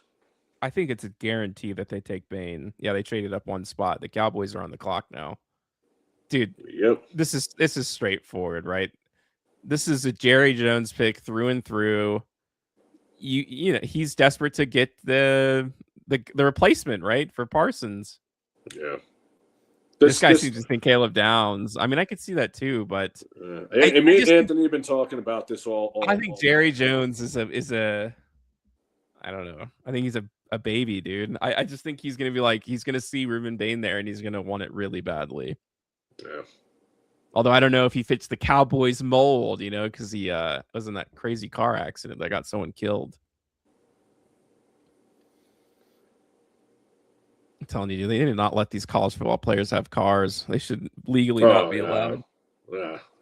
I mean, these guys got nobody. It's one a year, man. It's one a year. We have a story yeah, like that. Advocating for them. I mean, this is just so dumb. I mean, it really is. I'm in disbelief right now that the Chiefs gave up the 2 picks to go. Yeah, I can't. The Cowboys giving up a lot here for the 11 too, man. Cowboys give up their 12th, a 5th rounder, 177 and 180. I mean, that's not horrible, but Miami needs help. Oh yeah, so Miami needs everything they can get, man. They're like, they're going to sure, take everything they can get. Dude, they're taking whatever. Ruben Bain here, man. After what happened with Micah Parsons, they're taking Ruben Bain. This guy's beating the drum for Downs, man. Downs. I like Downs, man. And I haven't heard. I don't think it's official yet. Let me see. I like Downs. Let me tell you something. Downs in Dallas would be sick. It would be absolutely sick. They need all the secondary help they can get. Downs would be sick in Dallas. I'm actually hating. I'm actually hating. Low key, I can't even believe what I've seen. Wow, I'm actually kind of surprised that they would trade up with the Dolphins. This makes me think it's Ruben Bain to me personally. I think it could be Bain. Or they might go like Gerard McCoy and just like try to be really bold about it because they think. But McCoy, man, he's hurt. You know what I mean? They're saying he needs another surgery before. Yeah, he's falling. Literally, he's falling out of the top 32. Really? Oh, it's not going to be that extreme. There's no way. He's too talented. I would bet, dude. Impossible. I would bet. People are scared off by you need another injury. I mean, it happened last year with Will Howard, so he ended up dropping to the second round of the Cardinals. Yep. It could happen. I don't know if it's that extreme, his health issues, but Will Howard's was super extreme, and he actually had a good rookie year too. The only reason I think so is because I feel like the Dolphins need edge rush so badly, and I feel like that would be the pressure. Like I didn't see the Dolphins as a team that would like be excited to take Caleb Downs. I feel like they'd going to make like a splashier pick. I don't understand why Downs is falling. I mean, I understand that it's a safety and it's not a sexy pick or a need. You guys, I mean, are you watching film? I know he's not the most athletic guy on the board, but this guy is absolute stud. I mean, he did. You want guys in your secondary that could command your secondary. You need a good mic'd out linebacker. You need a good safety. You need somebody that can cover ground, pick, PBUs, and go after the quarterback. Downs gives you all that. And he is one of the surest DB tacklers in the entire draft. I don't understand why he's still on the board. I think Ruben Bain is going to be the pick here. With the Micah Parsons disaster that took place, I think they're going to fill the need and get Bain here in Dallas. And I'm not upset about it. I low-key am kind of pissed that Kansas City didn't take him. The short arms thing doesn't bother me, man. It doesn't bother me at all. You want a guy that can disrupt what's happening in the backfield. You need a guy like that. You need a guy that can get people on the ground. Like, I'm shocked that the Chiefs took him to the lane. I'm not going to sleep well tonight. Isn't it funny how the Giants have just repeated their last time they had 2 top 10 picks by taking an edge rusher and then an offensive lineman? Giants are in good shape, man. Well, the last time it didn't work. I mean, it kind of worked out for them. I mean, not offensive lineman. It didn't work out for them last time, but Kayvon Thibodeau's been okay. He's kind of the odd man out now. He might get traded. Yeah, I feel like Arvell Reese might be the final nail in the coffin for him, to be honest with you. He's not what everyone thought he was going to be. Last year they took Mozzie Smith, was a horrible pick as far as Oh, I'm concerned. terrible. Awful. Oh, it was Caleb Downs. They They took did take Downs. him. Caleb Downs. Wow, that's great. Listen, I got a bunch of Dallas fans in the chat. You know what I mean? Smart. Congratulations, you guys. I think it's smart. I really do. I think that this guy is going to be all over the field. They must have been really sure that the Dolphins were going to take him. Yeah, Dolphins would have taken him. I mean, look at this guy. But I think the Dolphins are just like, whatever, man. I'll take it. Dolphins need everything. They need Dolphins might take Bain. Now, I never thought that Ruben Bain Jr. would be the guy to fall. I think this car accident thing is a real thing. I think it's a real thing. Think it really's turning people off like that? Wow. It happened to Jalen Carter. Yeah, I would have taken Caleb Downs over Mansour Delane 100 out of 100 times. I don't care if it's a need or not. Wow, that's a great pick for them. They got to be happy to get a player at his talent level. It's a fantastic pick, dude. Good. Who have I been beating the drum for the last month? Getting a top 5 prospect at number 11 is. I would fly to Kansas City right now if it assured me Caleb Downs on the Chiefs. Yeah. I'm serious. Wow. Instead, I got a root for Mansour Delane, who can't tackle me. So frustrating, man. I mean, I understand that this is the price of a dynasty, you know what I mean? But, like, I just want a great player. I know you love Delane. Something about him doesn't do it for me. But That's this is a a very great Dallas pick, dude. Everyone clowns on the Cowboys, but they're actually like very good at drafting. Well, for the most part, I guess. I mean, they've had some duds, but I feel like overall they get a lot of good guys in the draft. That's how they stay relevant. They just suck in the first round of the playoffs. That's their problem. They collapse monumentally. I mean, Well, the truth is they don't have it. Well, and when defensively last year, they were trash. They don't have that guy. You know what I mean? That talk trash guy, that get in your face, hold everybody in the locker room accountable guy. They don't have that it. Okay? They've got all the offense in the world, but they don't have that guy on defense. And now they have that guy. Now they have that guy, because I'm here to tell you, Caleb Downs is going to be getting in everyone's ass as a rookie. No, he's going to have a great rookie year, I think. He is going to be great, man. This is one of my favorite picks so far. I never imagined that Caleb Downs literally would have gone to Dallas. They have to be beside themselves right now. They're so happy.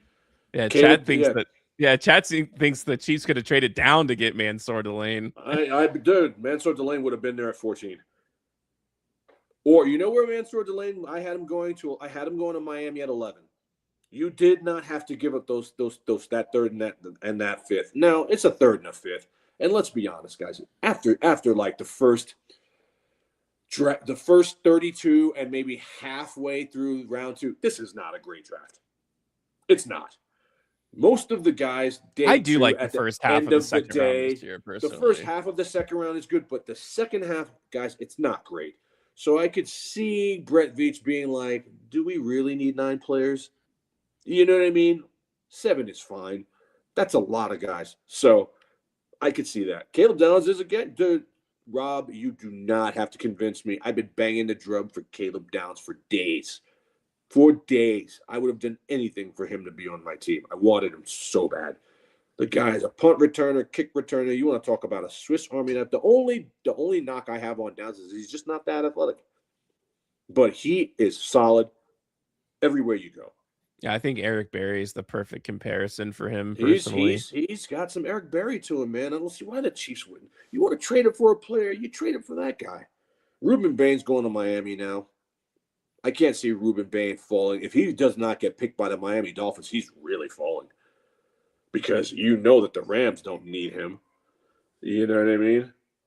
You know that the Rams don't need him. So Nick's still down by 10. To be honest with you, the Dolphins really need this one. They had a terrible draft last year. And Kenneth Grant, I think, was a very bad decision for them. I liked Chop Robinson the year before. Yeah, I like Chop too. I think him and Ruben Bain would be a great young. I mean, Chop Robinson's terrible against the run, but Him and Ruben Bain would be great because Ruben Bain definitely helps against the run. Yeah, Ruben Bain, and he's got a back. The Dolphins take Caden Proctor. Caden Proctor. Oh, what a reach! Wow. Okay, I told you these offensive line are going to get overdrafted, man. What a reach. Well, you got to help Malik Willis, but I mean, it's not like he stands in the pocket. That's a horrible pick. I'm sorry. I mean, I know he's 6'7", massive dude, 335. I get it. I had Proctor. He's surprisingly athletic for his size too. He can handle power and he can absorb it, but he gets cooked by those like speed rushers and the guys who have moves on him. I think he's going to have some bad moments as a rookie for the Miami Dolphins. I think it's more of like taking this out of like desperation than anything else personally. I don't like this pick so far. This is my least favorite pick of the draft. Yeah, I'm not the biggest fan of the way that Miami does their drafts personally. Yeah, I mean, I like Fano more than I like Proctor. My friend Biggie says if Bain is there when the Ravens pick, they cannot pass on him. So they'll take him and they'll have Hendrickson. Yeah, you know the Ravens have no problem with problem guys. They just drafted a guy like that the other year. Whole team is full of problem guys, you know, and or Sadiq. I still think Sadiq's going to Carolina. This is disturbing to me to see Bain. It was Mike Green last year. They literally took a guy last year with like major off the field problems last year. Like, they have no qualms with taking guys with bad like problems in the off field. Neither do I. I want to win. I didn't kill anyone. Well, the NFL doesn't care, so why should NFL teams? Yeah, they don't care. You know what I mean? I didn't kill anybody, so hey, let's go. You know what I mean? These are really emotional guys. I don't know, man. I think Miami's in trouble. Yeah, Miami really is in trouble. I mean, I think he's gonna have a really messy rookie season, personally. Yeah. Well, you're banking on getting your quarterback of the future here soon, and he's gonna be your tackle for 10 years. Well, they got Malik Willis. I mean, they're banking on him big time. You know what I mean? I get the idea behind it. I don't like this pick. There's more talent there. I don't like this pick at all. This could be where Lemon gets taken to the Rams here. Lemon's going to the Rams next. Write it down, folks. Especially with the instability that they have at the wide receiver position. Puka Nacua is like biting people. Puka is like rabid, you know, and feral. Devontae is older and can't stay healthy. Mekhi Lemon is a Amon-Ra St. Brown clone. This is where it goes. And McVay just loves these guys. Just loves these guys. Go to that spot, turn around, son. There it is. You know what I mean? I can't imagine them taking anyone else here. I think he's best available for them at positions of need. Jeez. I mean, they could always use pass rush help. I don't think they'd be opposed to Ruben Bain, but it just feels like the safe pick for them because even then, Devontae Adams is going to be around for who knows how much longer. I mean, what do they need Bain for? They got Fisk. They got Verse. Spoiled riches, dude. They like that. Riches, yeah. To bring in Bain too. Yeah, what the Rams do. Dude, I'm saying it right now. You guys who passed on Bain are going to regret it. You guys are all going to regret it, man. Kansas City, you will rue the day you did not put Hurricane Bain on your team. I'm telling you. If you cannot get the other team's quarterback on the ground, what are you doing? Seriously, like, what are you doing? I don't get it. You know, you could find good quarterbacks later on, man. Colton Hood will be there. Avion Terrell will be there. I just don't get it. If you are literally going to trade up 3 spots, man, it has to be for a guy who is going to be a game wrecker. And just not, I don't know, I'm really disappointed in the Kansas City Chiefs here. Let's hope that, like, Messidor is there at 29. You know what I mean? Like, if Messidor is there late, and they get him, then, all is forgiven. Because it does fill a need. I get it. It's just the Kansas City way. Get cornerback, milk quarterback, win Super Bowls, trade cornerback. This is what they do. It's like the same thing with the Patriot way. Sign Brady, keep a little bit of money for everyone else. So you have good enough teams. You know what I mean? It's just what they do. And so I understand it, but man. I could see the Chiefs going for Emmanuel Pregnon, the inside. Pregnon, the inside out. I think he's worthy of a first-round pick. I think he's really good at the guard position. I think it kind of reminds me of Gray Zabel last year. Not that they play exactly the same, but a very good day one starter at the inside position, especially at Oregon. A lot of good reps there. Malachi will be there. There'll be some good guys there. There'll be some good guys. Pickens signed his franchise tag, by the way, so he's not going anywhere. Pickens, I thought Pickens and Crosby, might be a package that the Raiders end up getting. So I thought that, and I heard something about the Houston Texans maybe trying to get Pickens for Nico and move some stuff around, because the thing is, Pickens, you're going to have to pay him $35 million. You can get him. Kind of tough. Which, if I'm giving you $35 million, you literally have to be like the temperament of Tim Tebow. He's like, you have to like never stolen anything in your life. You know what I mean? Like, you have to go to church. Like, that's who I want. And Pickens ain't that.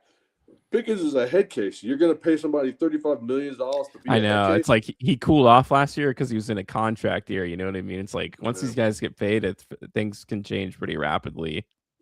Yeah, that's a excellent pick for Dallas, man. I can't even believe it. Ruben Bain right now is salty. You could tell they just flashed to him on the screen. He is seething. The pick is in for the Rams. When you do crazy stuff like that, dude. Pick is in. Let's see what the Rams want to do. These guys really just do not think about their futures at all, do they? Like when they do stuff like this. My buddy just wrote, I don't care if Mansour Delane becomes Deion Sanders. He still doesn't feel the Chiefs' biggest need to get back into Super Bowl contention. I couldn't be any more angry than I am right now. And that's exactly how I feel. That's exactly how I feel. Lemon. Come on, Lemon. I want Mekhi Lemon to go to the Rams just because I want to see how lit it would be. And if the Rams are the Rams that I think they are, they're going all in for the Super Bowl. Lemon gives you an immediate threat. He gives you more of a threat than Carnell Tate and Jordan Tyson does, because you're going to double Puka. And Lemon can do the intermediate rights. Just think of Amon-Ra St. Brown with Matthew Stafford. That's what he gives you. And he's got breakaway speed. I think this is the guy. I think this is the pick. Or they could just take Bain, man, and say, you know what, y'all are dumb. We're going to show you more defense. Rotate another fresh defender in, a guy with a bag of tricks. I mean, have we ever seen a team lose a guy like Aaron Donald, right? Turn around their team overnight the way the Rams have. I just never seen it before. It's crazy, and they keep trading around their first round picks. They just find guys at the best positions, dude. They don't care. Fisk was the second round pick for them, too. Yep. Wow, they brought in Ty Simpson. That's kind of surprising that he's even there for the first day. Here's the thing, they have to stay. They want to see how you react. They want to see what kind of person you are. Your facial recognition, what you're doing during the draft. There a while, man. He's going to be sitting there a while for sure. I don't think he's a day one guy. My friend Biggie thinks Whoa! The Rams select quarterback Ty Simpson. Wow. What is happening right now? Wow. Okay. Oh my goodness. Wow. This is disturbing. Why? Wow. Oh, that is horrible. I gotta say, that's pretty surprising, man. That is horrible. They're thinking about life after. They must, honestly, Stafford probably went to them, Spencer, and was like, look, guys, this is my last year. That's probably what happened. There is I guess that tells you that the Jets really liked him, because obviously you don't have to. And not only that, they probably he for Ty Simpson to be in attendance tonight, he knew through the grapevine through his agent he was getting picked. He knew he was getting picked. Someone leaked to his agent, they're getting you tonight, bro. Not in a million years would I have had Ty Simpson getting drafted before Ruben Bain. Shout out Big Daddy. Big Daddy called this. You know what I mean? Rob, get in here, bro. We both laughed at Big Daddy. And he said he was going before 20, and here it is. I can't believe it. He must know somebody on the inside, because, like, I would never have imagined this a million years. Ty Simpson. I ain't even got much to say. Doesn't even have a lot of experience under his belt, dude. I No, mean, there's he not much played to behind say. guys for a long time. I mean, you want to talk about guys who haven't had a ton of starts. He's like It's the not great under pressure. Anthony Richardson of the world. Like these guys haven't had You're tons hoping of this guy's starts. Brock Purdy. I mean, that's really what Yeah. it's your entire hope. He's athletic and can use his feet a little bit. Yo, real And, talk. I'm not even joking right now. I think he even looks surprised as he's walking through the tunnel. He's just He like, had "Okay." to have known he's going in the first round, though. Otherwise, there's no way he would have been there. Why would Ty Simpson even be in attendance? This is a day 2 product, late day 2. But the Rams think that he's going to be their quarterback of the future because the guy behind him was having some maturity issues. I forget his name. He was out of football for a while. And, the way they see it right now. That's true. Anyone who has Puka Nacua in a dynasty league is doing a dance right now. Yeah, because Lemon would have been lit. So Puka now sees 15 targets a game again. You have another year to try to win a fantasy league and a Super Bowl. You know what I mean? Like, this is your quarterback of the future. Look, if anyone can get you right, it's the Rams. He's efficient, man. He's just like the ultimate system quarterback. That's what they're hoping for. Obviously, he's not going to play this year, and that's the idea. I'm just shocked that they took him this high.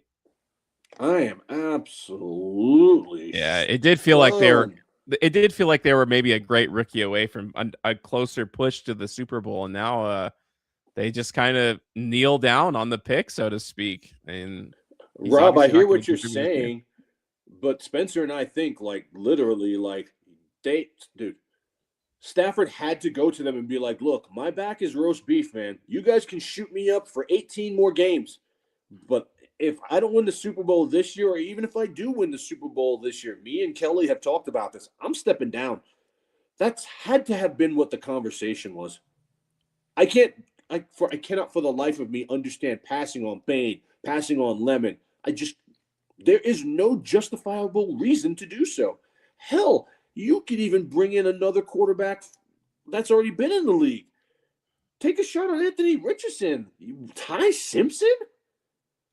Wow, that's wild to me. Dude, see, the NFL is wild. And I'm here to tell you, there's not a person in America that had Ty Simpson going to the Rams tonight on their mock draft. Not a person. Everyone thought he was I had a lot of people Jets. thinking I thought the Rams was a good fit for him. I just didn't think they'd have to go get him this early in the draft, personally. 16? Dude, how many college games has this kid started? How many snaps has this guy taken in college? Knicks are down by 3. Knicks better win this game or else dude, I might have to send my wife to a hotel. I might have to send Shelly out tonight. Seriously, dude, I'm not in a good mood right now. I'm not feeling this. This is not good. Who's up next? Baltimore is going to take Bain. Oh, my stars. Oh, my goodness. This is absolutely horrendous. This is absolutely horrific. They're going to take Sadiq or they're going to take Bain. Especially having a defensive-minded head coach, and now they made the pick pretty quickly. Wow. Dang, my friend Biggie called this. Buccaneers are in a bit of a weird spot now. I just don't get it. Bain and Lemon help you win a Super Bowl today. So let's spin this, okay? Oh, wow, the Ravens pick is in. Ravens take Ione. I like that. That's my second hit of the day. Okay. I mean, that's straightforward. So this is what is happening in the NFL draft right now, you guys. For those of you guys wondering why these guys are falling, everyone is worrying about Bain's short arms, and then it came out that there's a car crash that took place. I mean, these guys knew about it, but the character issues are literally letting this guy fall. What I hope does not happen, right, is that he doesn't end up on the Philadelphia Eagles because literally, no, I'm serious. Happen every year. Spencer and I have done this for 5 years now. And every year, some stud ends up on the Philadelphia Eagles because you guys don't want to draft him because he's got character issues. And I'm going to end up throwing my tablet across the room. I will beat my wife tonight. You think I'm joking? I am not having this. So Kansas City, you better trade up again to get Bane. Do something right now. I'm telling you right now, because he's not going to be there at 29. Wow. This is absolutely horrendous. And Lemon had that interview where everybody was questioning whether or not he was on drugs. He was kind of weird too. Yeah, right? I do remember that. Remember that a couple of weeks back after the combine? Everyone was like, what is with this dude? He was acting out of pocket like he was coming off a fentanyl bender. Eyes were rolling around in the back of his head, bobbing and weaving. It was like, what is wrong with this guy? And so I'm thinking that that's why everyone is passing on him. A lot of people think Bane is going to go to Eagles, Jalen Carter style, and I'll just be sick to my stomach. I really will. I'll be sick to my stomach. It will solidify the worst World of Matchups 3-hour show that I've ever done. I will go to bed miserable tonight if that happens. So they take Vega. I like this pick. This is where I had him going. This is my second hit of the day. If you minus, Fernando Mendoza, it's my third hit of the day. It just makes too much sense. They lost their center, went to Vegas, and you have to replace that guy. Lamar Jackson, I know that he's not running as much. You need to still protect the guy, and this guy does that. So boy, what a disappointing to just see Bane fall like this is wild to me, man. But a lot of it is also need. You know what I mean? Ravens need a guard. They need a guard, man. Ravens, we have to stop acting like the Ravens are not going to be in contention here. I thought they could take Sadiq, but they chose to take the guard, and so. Did the Jets move up? They didn't have this pick originally, did they? Jets possibly did. Let's see. The Jets had 2 first-round picks going into this? Yeah, no, the Jets had 2 first-rounders. Oh, this is from the, what's it called? Cornerback trade that they had given to Indy. I remember now. I got you. Yeah. I was going to say, I didn't remember seeing him up there. What do they do now? Omar Cooper Jr. Watch them go Ruben Bain. They just get David Bailey and Ruben Bain. That'd be sick, dude. Oh my gosh, I'd be going feral. No. We have before that we have Tampa. Yeah. Well, we'll see who Tampa takes. I'm just saying the Jets they're coming up quick. They could. But here's the deal: Tampa needs to. They need to fill the spot vacated by. They need secondary pretty desperately, and so I feel like. Here's the thing, okay? This is how I felt about Will Howard last year, too. You don't know what the problem is there. Yeah, I mean, they could go wide receiver, I suppose. I mean, they could. I could see Jermod McCoy going here, depending on what his health looks like. Again, we don't know. And that's always the biggest determining factor. But this happened before with, what's his name, for the Texans. McCoy needs surgery. He needs another surgery. He's not going to, from what I read, he's not going to be available right away. He could fall to day 3. You're just all I'm saying is, I remember Derek Stingley also had like really bad health problems going into the draft, and then he ended up still being taken. So the medical reports are the true determining factor, because I think if a healthy Gerard McCoy goes like top 10. So, well, the Eagles pick at 23. And if one of you dummies don't take Ruben Bain, I'm telling you right now, the show will end at 23 for me. It'll happen, dude. Good night, Look at the Cowboys, dude. The Cowboys, it could slip to them too, to be honest. Yep. They got 22. I think the Panthers right now are salivating at the opportunity that Lemon might fall to them, unless he really is that big of a weirdo. They're going to take Sadiq. They need a tight end. The Lions are kind of screwed too. They might take Ruben Bain. I mean, they need edge help a lot. Well, you get Ruben Bain on one side, and then you get what's the name on the other side. Defensive draft, to be honest with you. The draft, Mesidor is still out there too. He's been mocked pretty high as well. So. That's who I want. I think the Niners will take him, but I want him to fall to 29. I need a good edge player here to help with the sting of losing out on and picking, Mansour so early. Pick is in. Let's see what the Tampa Bay Buccaneers do here. This is when the draft gets messy, to be honest with you. This really isn't the best draft, if we're being honest with each other. It's not. It's kind of like when you're looking at the rest of these, you're really like there's a lot of holes. Like, this is not the best draft to be picking in this spot. I think once you get to the second round, like, all of these guys are so similar to each other. You're like happy to have these guys in the second round, but if you're picking like 15 to 23 right now, you're kind of just like, man, this is, you can't feel great about it. There's a lot of raw prospects that are going to be. There's a lot of raw prospects. prospects. There's still good talent though. There's still good talent. A lot of it too. I mean, oh yeah, look at that. Ruben Bain goes Ruben to the Bain Tampa Bay finally. Bucks. What a free fall. And if you're the Bucks, you got to be pretty amped up right now. You got to be ecstatic about this. Are you kidding me? You have to be beside yourself right now. You could find another wide receiver in round 2. Ted Hurst, Casey Concepcion might not make it out of the first round. You absolutely have to get a guy who's got a bag that can get the quarterback. When you're playing Jalen Hurts, when you're playing Matthew Stafford, like, you have to get these guys on the ground, dude. I don't understand. Ruben Bain is a fantastic pick here. I'm at this spot, it's shocked. Unbelievable. I am shocked at the value that is here, man. Why they let this guy fall so far? There, people, y'all are out of your mind. I'm telling you right now. I don't let the short arms. None of that bothers me here. None of it. Okay, I don't care what happened in this past. I don't care about the off-field stuff. Y'all act like the NFL is full of choir boys. Roger Goodell is the most crooked man on earth. Stop with the end racism stuff and the end zones. It takes all of us. Dude, stop. Stop acting all holier than thou like you showered in holy water this morning. I don't care what happened in his past. Ruben Bain's a baller. And all you guys that passed on him, you're going to regret it. Kansas City, I'm talking to you. I'm talking to you. Oh, I think if you're the Jets, you're kind of bummed out that just happened to you. Now the Jets are going to take Omar Cooper Jr.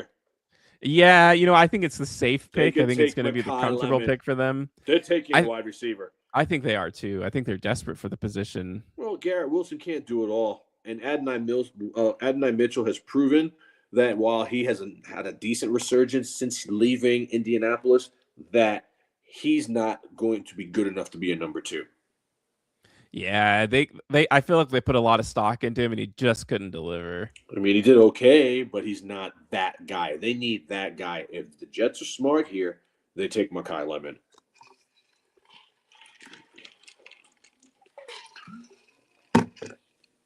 Good draft so far. Some shockers. Some absolute dude. Ty Simpson. My goodness, dude. Wow. Stafford literally is done after this year. He has to be. And then you gotta ask yourself this question too, Spence. Is Stafford gonna want to tutor this guy? See, sometimes we bring these guys in and just assume that the wily veteran that's been in the league for 15 years is gonna want to tutor this guy. Not always, man. Pissed off Aaron Rodgers. Look at Aaron Rodgers. Not tutoring anybody. Aaron Rodgers is holding Nick. Just having Kirk Cousins and Michael Penix Jr. too. Yeah, exactly. Aaron Rodgers is holding the Pittsburgh Steelers hostage. You're Matthew Stafford. You're like, even if you are going to retire next year, and you're just like, dude, give me something so that we can push for the Super Bowl. I'm absolutely shocked that the Rams did that. You could have had him day 2. I'm sorry. Ty Simpson is not a first-round draft pick. I will never back off that. I don't think so either. And then him coming to the Rams got leaked. 1,000% got leaked. There's no question about it.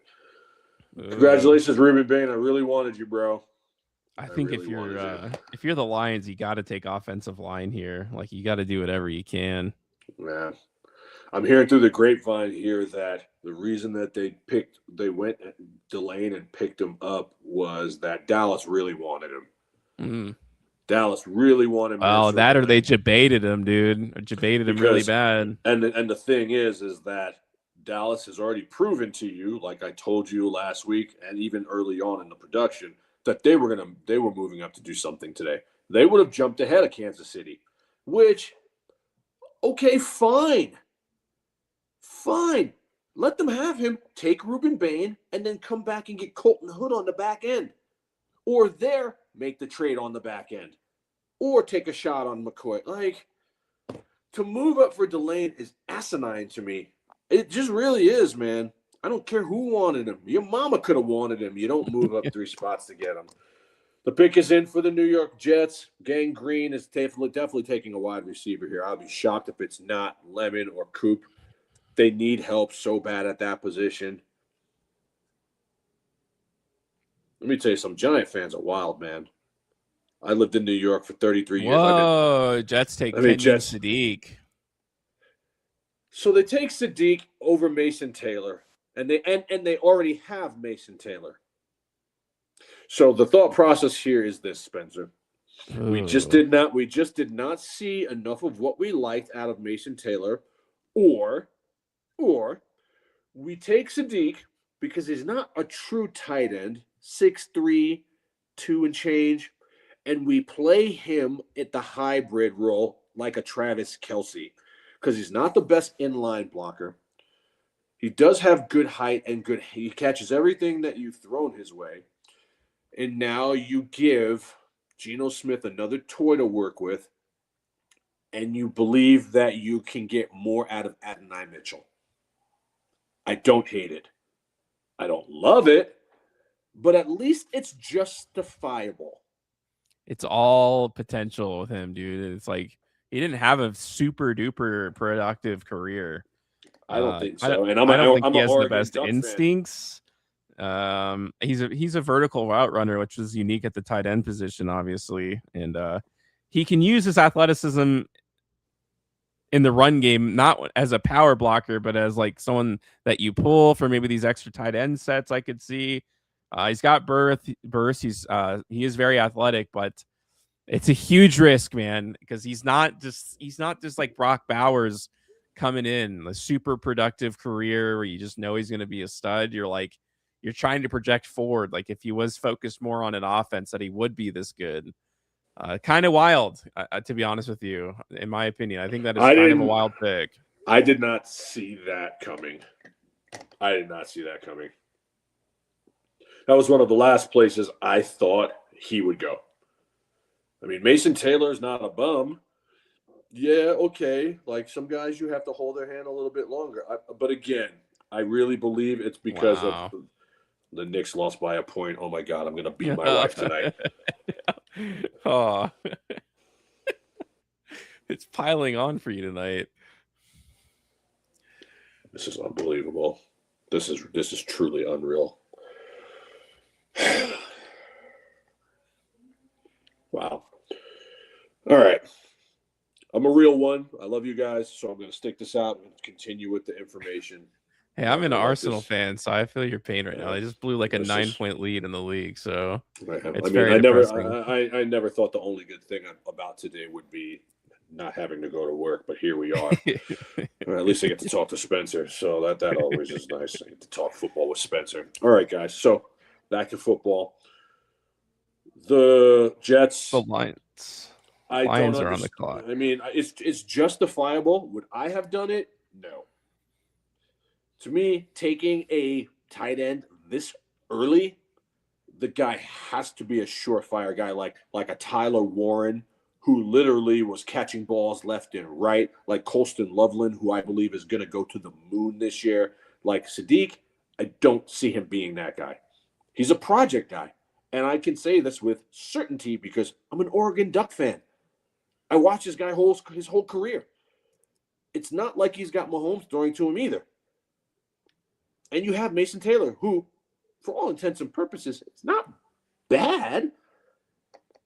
I don't know. I would have taken Lemon. People are really soured on Lemon. He should have been picked up. No pun intended. Yeah, no pun intended. Him and Coop. My friend Jeremy says Simpson is better than Mendoza. Put the bong down, bro. Yeah.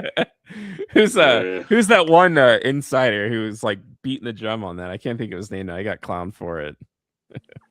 Put the bong down.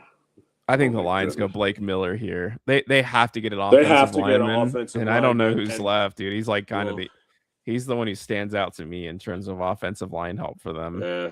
Proctor got swiped, and that was their guy. So I think Blake Miller's the pick here. And then when Cleveland comes back around, I could see them taking the wide receiver Cooper or Lemon.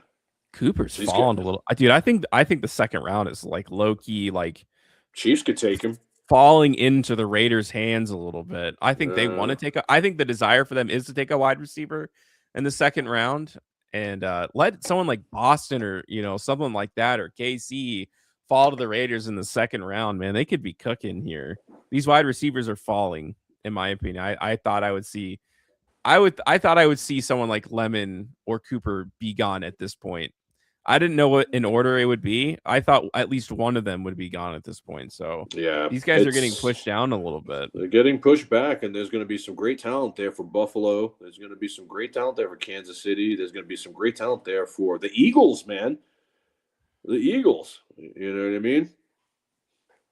I don't know. The only other guy I could see the Lions taking is like Caleb Lomu, but Mikal Bridges scored no points today. Oh my goodness.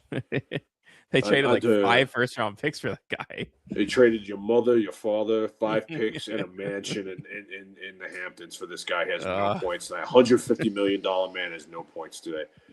This is not. I mean, this can't. This literally could not have gone any worse for me since we started this. I'm literally staying on and doing this because I'm a man of my word. This is unbelievable. It's absolutely brutal.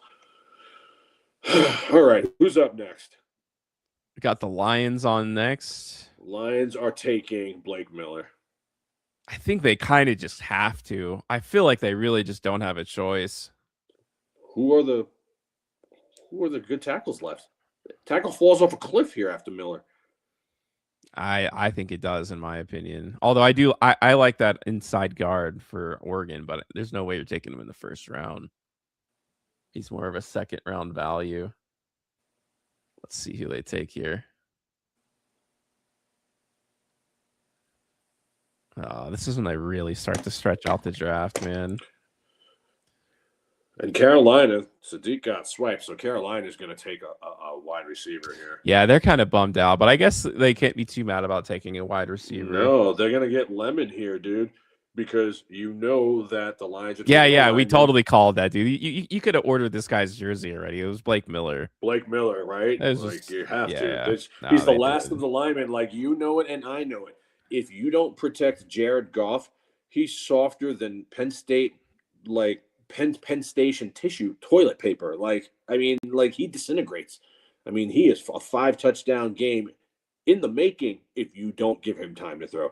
He is a true pocket passer. So if you don't protect the guy, you're in big trouble. And didn't they just lose a couple guys? One guy retired. Like, this is a no-brainer. So guys are retiring. Guys are leaving the team. Let me tell you, that coach blew it. They had an opportunity to go and win the Super Bowl, man. And I tell you what, when you're on the road in the Super Bowl, you can take points that it's going to end another team's life. You must do it. Learn from your mistakes. It'll be another 30 years before they have that opportunity again, too, because their defense is just not good enough. So here comes the Minnesota Vikings. They're going to take the safety from Oregon. I think it's Dylan Thieneman. Monroe Freeling's still there, too. Yeah, Anthony, good call. I believe Freeling's going to go to the Eagles. Eagles need some help on their line. I'm not in love with Freeling. He's free falling is what he's doing because he's just not as athletic. The Cowboys take now. It's true. Cowboys might take Falk because they need more pass rush.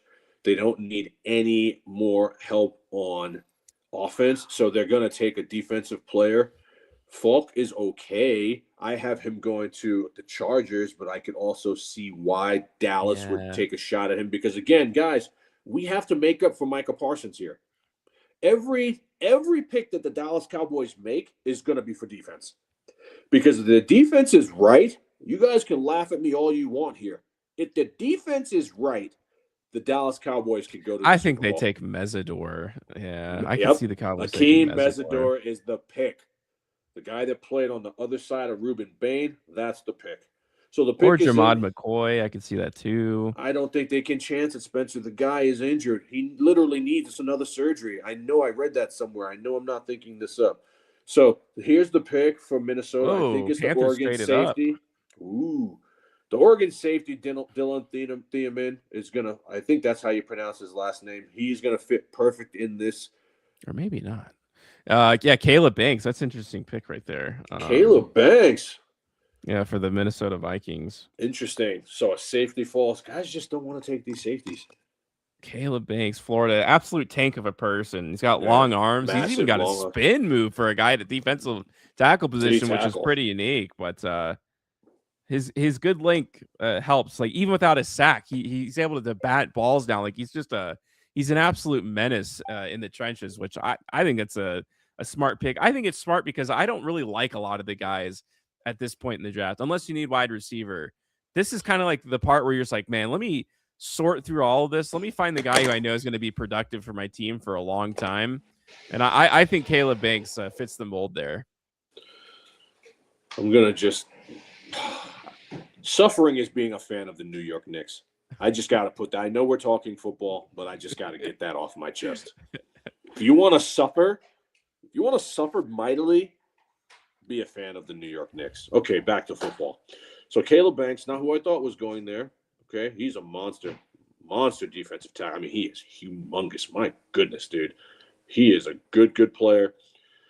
Look, Minnesota doesn't need much, man.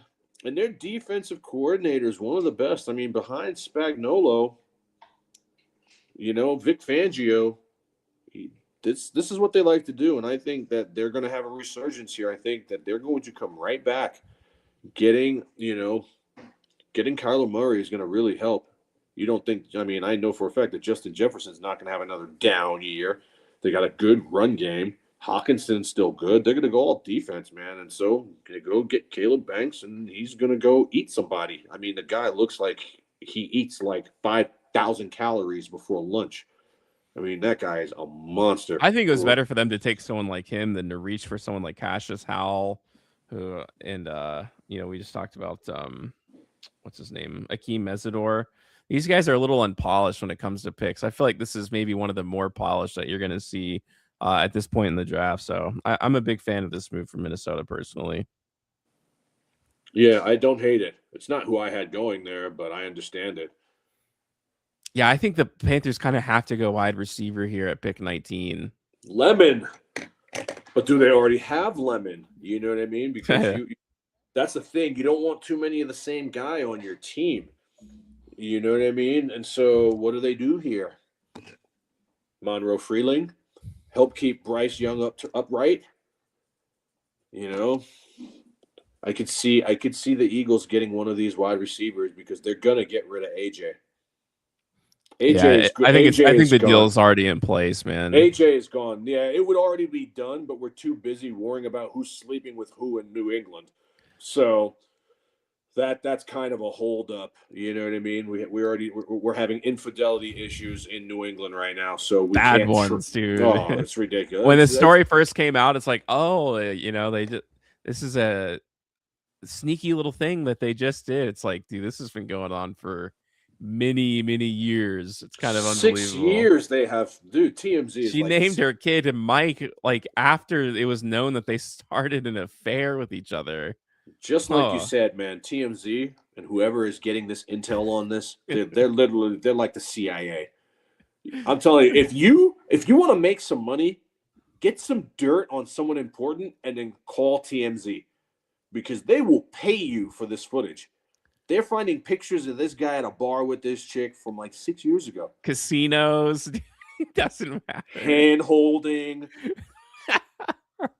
I read somewhere that it was Big Dom from Philly was sent out to get some footage because of the whole AJ Brown. I mean, there's all kinds of speculation going on. My goodness, what an absolute mess. What an absolute Especially mess. Right, dude. I've been joking that they're going to drop like a sex tape between the two of them when the Patriots are on the clock. Every hour it seems like something worse is coming out about it. You know what I mean? No. This is absolutely brutal. All right, who's up next? Carolina. I mean, Coker, you have on one side. I think they really wanted Kenyon City. I think they're pretty bummed out right now. They have to go line. I mean, I would think Monroe Freeling because here's the deal. Like Bryce Young can run, but he doesn't run a lot, and he's smaller, so they probably don't want him to run. They want him to be more of a pocket passer. You still have, a really good running back. And Chuba, their needs are, I mean, they may just take another wide receiver. They may just take Lemon. And if it's like the whole thing with Lemon that is a character issue. Oh, the Eagles traded up. They're going to get one of these guys. Oh, the Panthers take Monroe Freeling. I call that. Boy,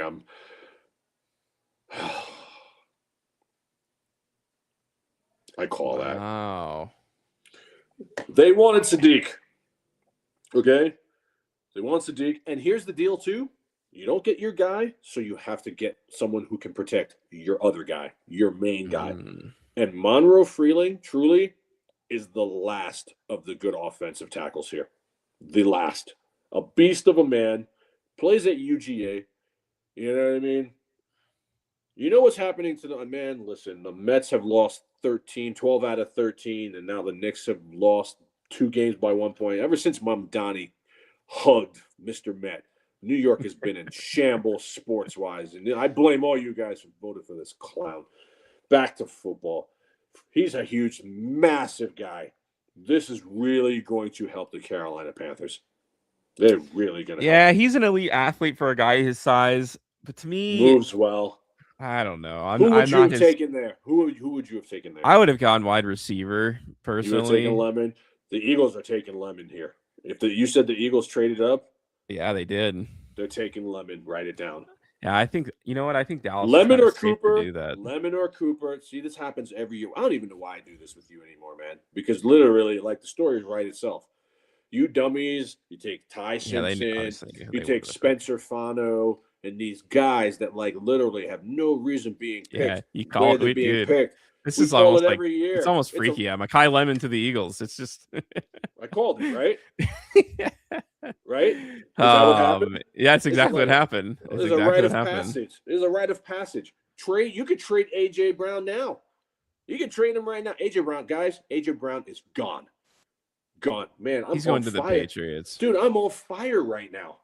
It's like you see the story writes itself. Guys, here's the deal with the draft. Even though it doesn't line up with the mock drafts that we've done, you have to move and weave and bob the way the draft is going. Yeah. And you see that with Freeling gone, the Eagles are just like, we're going to go and get our next wide receiver because A.J. Brown is gone. They cannot wait to trade A.J. Brown. And so I like Mekhi Lemon a lot. He's like Slim Reaper, so you're going to have 2 smaller wideouts when A.J. is gone because A.J. is gone. But they'll still use their tight end there a lot. They gave him another deal. And, guys, this guy is the 2025 Biletnikoff winner. Just look at Amon-Ra St. Brown, and that's what you're getting in Philly. And if you're an Eagles fan, you have to be over the moon for this. And not only that, because he's kind of a weird gangster type, now, because he's the Chihuahua hybrid wide receiver. It fits in Philly, man. He is going to come in there, and he is going to have a chip on his shoulder the size of the moon. He is going to show everyone why you guys should not have let me fall. Great route running, high IQ player. He's going to be their slot receiver. I think it's going to be really good for their short pass game, which needs a little bit of juice, man. Which definitely needs a little bit of juice. Needs some juice. He had 16 catches of over 20 yards last year. 16. And he can take a slant to the house as good as anybody in the National Football League right now. What a great pick for the Eagles. They always do this. Why am I surprised? I'm not. I kind of call this because this is what happens every single year. You guys are playing checkers, and Howie Roseman is playing chess. And it's sickening. It really is sickening. And now A.J. Brown will definitely be a Patriot as soon as Diana Rossini and Mike Vrabel are done trying to have a baby. The trade will be made. And now the Eagles are back in it. Trade down again from 23 if you're a Dallas Cowboy. I would not do that. I would take Messidor. Messidor played on the other side of Bain. Yeah, I just don't like what's going on later in the draft. It doesn't at some point you got to kind Messidor. I would take Colton Hood. You guys need help. Hood I would take for sure, man. I take Colton I think that'd Hood. be great for them. Dallas is in a good position here to have one of the best drafts of the day, and I call this too, man. I said this on the show last week, Spencer. I'm like, Dallas is gonna have a fantastic draft, guys. We clown Jerry Jones, we clown the Dallas Cowboys because literally, we like Jacob Rodriguez too. Well, that's who I mocked to Dallas, I believe, or did I mock him? No, I mocked him to the Patriots. He's a good dude. Jacob Rodriguez would be a good linebacker there too. So I don't know why you want to trade back Anthony. I think it makes sense to stick and stay. There's too much good defenders here, and I think you need to go defense the whole way. So, who's up next? It is the Steelers. Steelers are going to take a safety, and this is where I go to the bathroom because I hate Aaron Rodgers. All right. Yeah, kind of an interesting spot for them. Obviously, there's no quarterbacks to take. They did just trade for Michael Pittman, so I'd be kind of surprised to see them take that when I look at their team needs according to NFL.com. Tight end, yeah, I mean, there's nothing really there at the tight end position, if we're being honest. And linebacker, I can see CJ Edwards being taken here. I'm kind of higher, I think, than most people are, especially, like I said, I feel like pick 22 to 32. The difference in talent is like minimal. And so like I wouldn't even consider reaching, in my opinion. I'm not a big fan of these edge rushing guys. Trade back at the beginning and take Rodriguez. Yeah, I'm huge on Rodriguez, converted from safety. I actually kind of believe that he is going to get taken in the first round personally. And if you really like your guys, I would trade up into the first and like take him, because I'm like, I'd give up a third round pick in this draft personally if there was someone who I really liked. But when it comes to the Steelers, I do think they need someone at the linebacker position. I'm a little bit higher in CJ Allen, especially because he played at Georgia, and I feel like they have a little bit of a better track record when it comes to the linebacker position. He's good at reading offenses. He's patient. He feels like the perfect kind of guy for Patrick Graham. I mean, everyone knows I'm a big Raiders fan, and I think this would be the perfect pairing, truthfully. He's 6'1". Sometimes he's a little bit too patient. I'd rather have that than the other way around, personally. And he's also super young. I think this would be a great pick for them. I don't think people have, CJ Allen being taken in the first round too often. He's kind of like that fringe second round guy. But I could see a lot of these players that we don't know taking jumps. I also really like Malachi Lawrence. I mean, there's tons of edge rushers that's why I want. Take your pick. I'll take Malachi Lawrence in Kansas I'm a City. huge dude. He's my sleeper of the draft. I think Malachi Lawrence is going to end up being one of the best edge rushers. City. I think they're taking. People are comparing him to like Justin Simmons. Like there are some crazy comps when it comes to Malachi Lawrence. Yeah, I was just saying. Sure. I think the Steelers could go linebacker here. If not Rodriguez, I like CJ Allen. I kind of have him higher than on my board than most people do. Well, Pittsburgh always goes defense. I had CJ Allen going to Houston, but I could see it.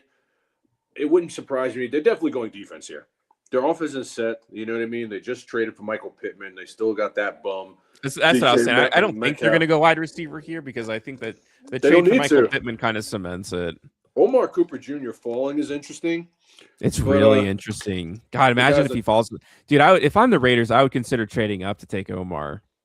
Dude, I would consider it really hard. That would be lit for you. You saw what happened with Justin Jefferson, you know what I mean? Yes, sir. And you're like, wait a second. You get that guy that he knows so much.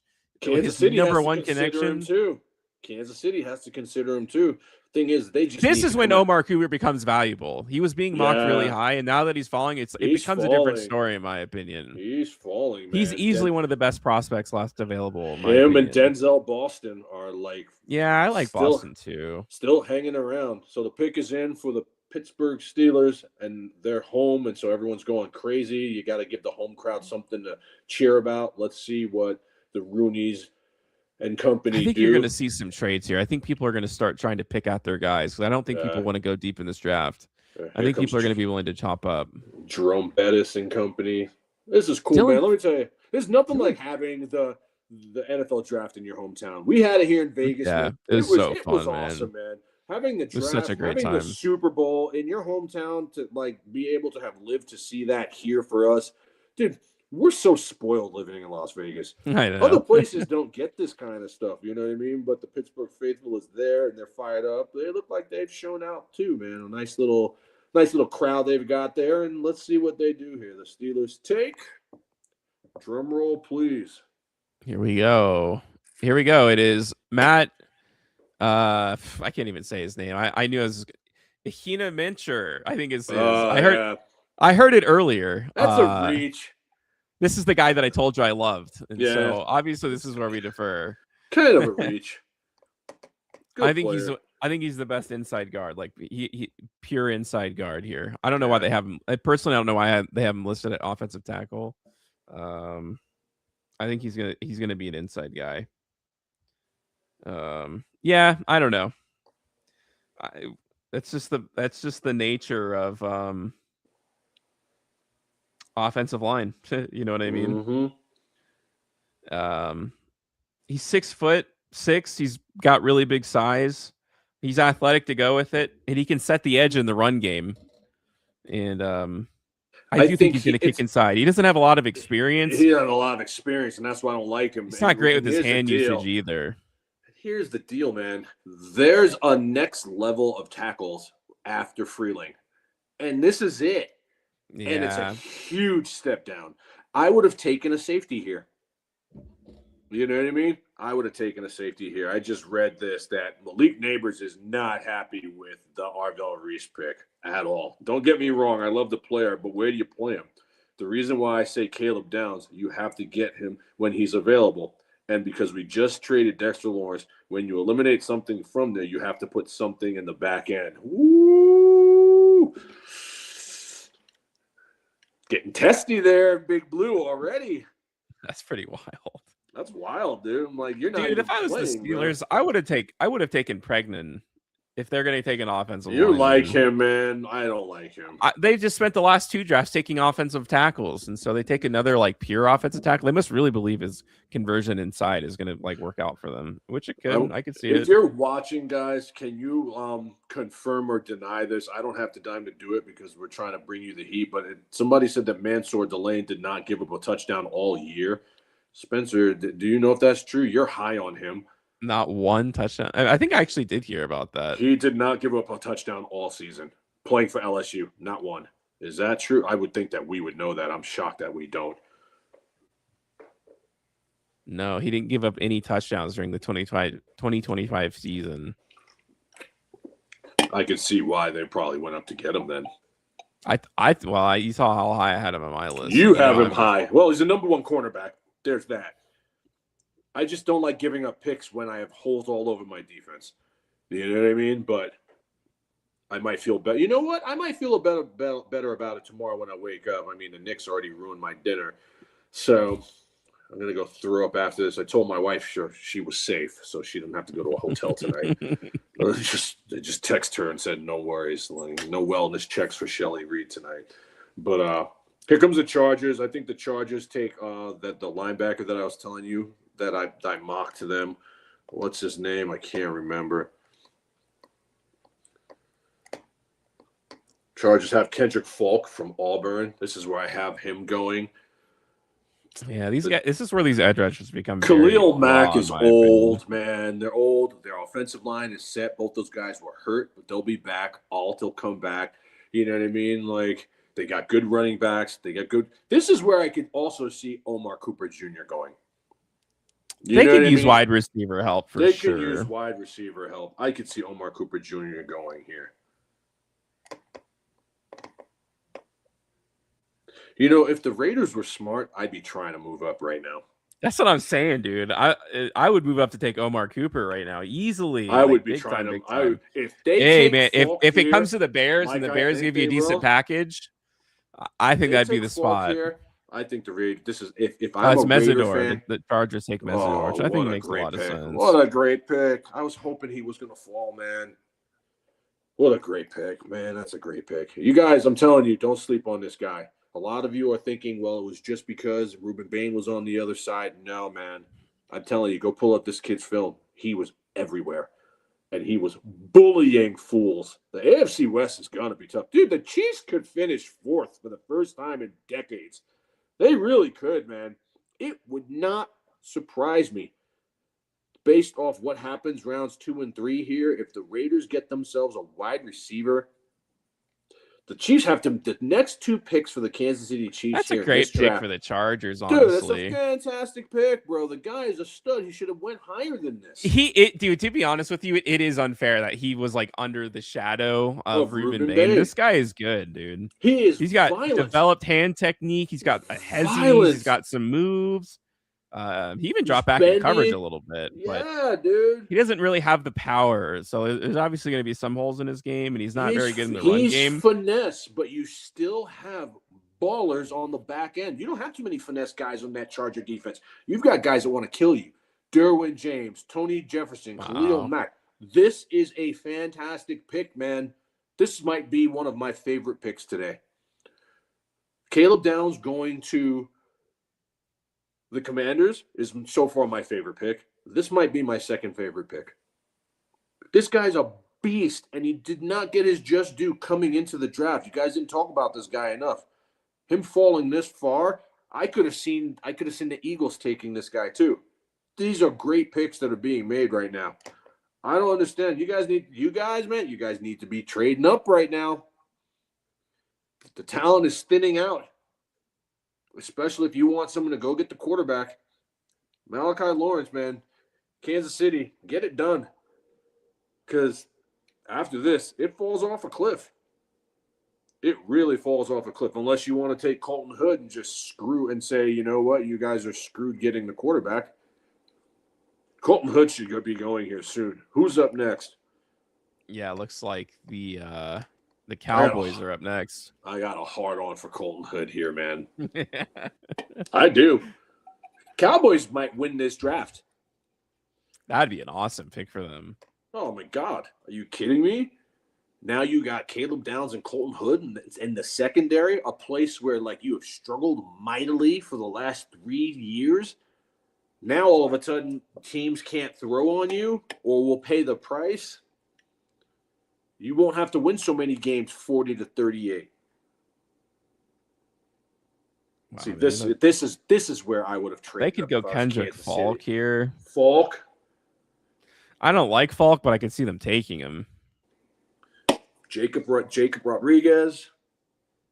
He has the look of a Dallas Cowboy. I could see Caden McDonald too, kind of. Yeah, I could see that.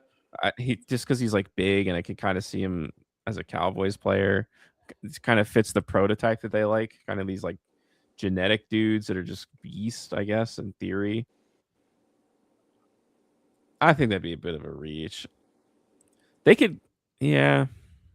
I don't know. I feel like they're just going to be kind of forced to take Falk. I feel like he's just the best edge left. He's here what's left. Position. I could see CJ too, though. If they want to go Allen. Linebacker,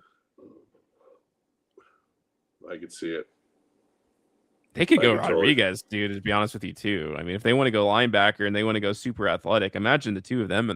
I think that'd be really good for him, honestly. You go Caleb Downs and him, just two guys that are just like flying all over the field with great game sense.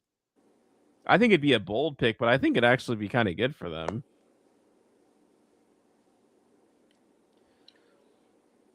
There's still good. There's still decent talent on this board. This is going to come down to your draft board. All these guys are clumped together, in my opinion. I don't think there's much that separates 24 to like 40. Maybe too far. Maybe like 24 to like 40, I feel like is fairly similar in skill range to me. Dude, if they took Malachi Lawrence here, that'd be pretty sick for the Cowboys, honestly. That would be good, man. He ain't gonna fall to Kansas City. I don't know what I'm smoking if I think that's gonna happen. You're gonna need a little bounce back from the Chiefs here. You're gonna we'll have to see what they do. This is bad. I could see the Browns taking Hood here too, if he's still there. Wow. I think the Browns are kind of stupid for taking Fano right there, to be honest. I call that. That's such a Browns pick. You know what I mean? This could have been such a foundational draft. Imagine they take another offensive lineman that we talked about. That'd be the ultimate premonition. Yep. Imagine they take Pregnon there, and they go interior offensive line and try to go for a little combo piece. Oh, I was right. The Cowboys did take Malachi Lawrence. Lawrence. Yeah. It's a great. Dude, they're having such a great draft. Giants are having the Cowboys are having a fantastic draft. Cowboys are winning this draft.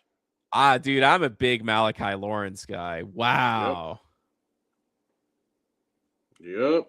Wow, that is a great pick for them. It really is, dude. They've count to me and my estimation. They are Cowboys the have won this winners, draft. dude. Yeah. And now I don't care that you have to tag Pickens. Okay, this is 1 year. You'll have to deal with him for a headache of a year. But my estimation, if both these picks pan out, I mean, I know for a fact that Downs is panning out. And they still have other picks. They're not done. Cowboys can find themselves at least in the playoffs, and then whatever happens, happens, man. I mean, in the playoffs, let's be honest, guys. It's what kind of momentum you have going into the playoffs. You can be hot early in games 1-8, 1-9, you know what I mean, and fizzle out. Or you can start slow and it takes time, but then all of a sudden catch your stride. For instance, let's take the Kansas City Chiefs 2023 run, which for me was the most bloody run of any third seeded team to win a title of all time. Bloody. Nobody gave them a chance versus the Ravens. Not a person. And it's still on tape here if you guys don't believe me. But I told everybody the Chiefs would at least be in the game. They were covering that 4.5. And I could see something similar like this for Dallas, man. You know what I mean? They find their way into the playoffs. They're the 3rd seed, the 4th seed. Maybe they have to go on the road because they never, ever win at home. You know what I mean? They're always getting upset at home. And then all of a sudden, out of nowhere, they win that game. Now, all of a sudden, you have to deal with an offense that can score 50 and a defense that can hold you under 30. It could be the same thing. I'm not saying they're winning a Super Bowl, but they have made everything they needed to do happen so far picture perfect. And I think they won trade downs, man. That is unbelievable. They won this by a mile today. They're the number 1 team today. You know what I mean? I'm pretty surprised, man. I'm not. I told you guys, go back and watch last week's episode. What did I say? You only have to go back a week to watch it. I'm going to go find it and clip it. I told y'all the Dallas Cowboys had an opportunity at 12 to trade up and make some noise. This is a fantastic pick, and Downs is my favorite player in the draft. They won this by a mile. Shout out all my guys in the chat that are Cowboys fans. It's laugh now, cry later for a lot of people. I'm telling you. Let's go Bears on the clock. I have the Bears taking Caleb Lomo. I think that you absolutely have to protect, Caleb. You have to. You just have to. You have all the firepower in the world, man. You got a good running game. You got great wide receivers. Colston Loveland to the moon. He's my number 1 tight end. I'm in love with Colston Loveland. I want to have a baby with Colston Loveland. Pause.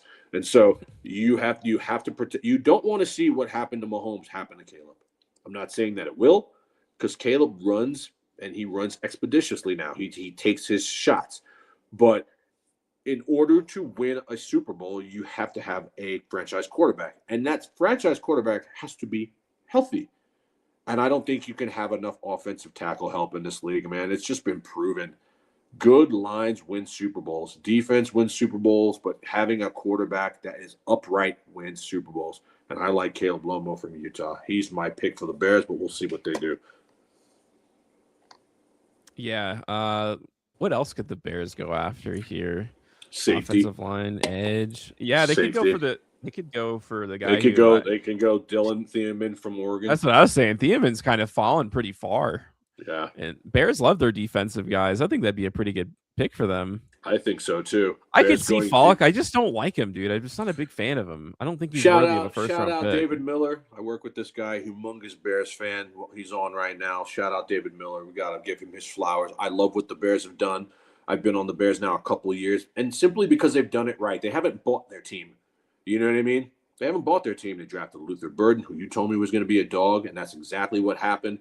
He's going to have a big year. Yeah, I mean, look, they got the kid from Washington, Caleb. I don't care. He's zesty, but Caleb showed you last year that he's a dog. He's got that dog in him, dude. Okay? Caleb has that dog in him. I don't care what anyone says, man. Fantasy managers need to be noting Caleb Williams going to have a monster. He could be QB1 this year with all those weapons. And so I'm going line or defense. Don't play games. You don't need Omar Cooper Jr. You don't need those guys, dude. Rome Odunze is going to the moon this year, too. I'm telling you, man, there's a couple teams that I'm watching with a level of enthusiasm this year that's not my team that I'm excited about. The Raiders are one. The Bears are another. The Lions, they shot themselves in the foot. They ruined their chance. The Eagles, they won their Super Bowl. They did it right. The Rams, they won their Super Bowl, and now they're going for another. I don't like the pick for Ty Simpson today. I think if they were serious about winning a Super Bowl this year, they would have taken Lemon. But I don't hate it. It's just not what I would have done. But I think that if anyone thinks that the Bears can't go literally to the NFC Championship game, you don't know ball, man.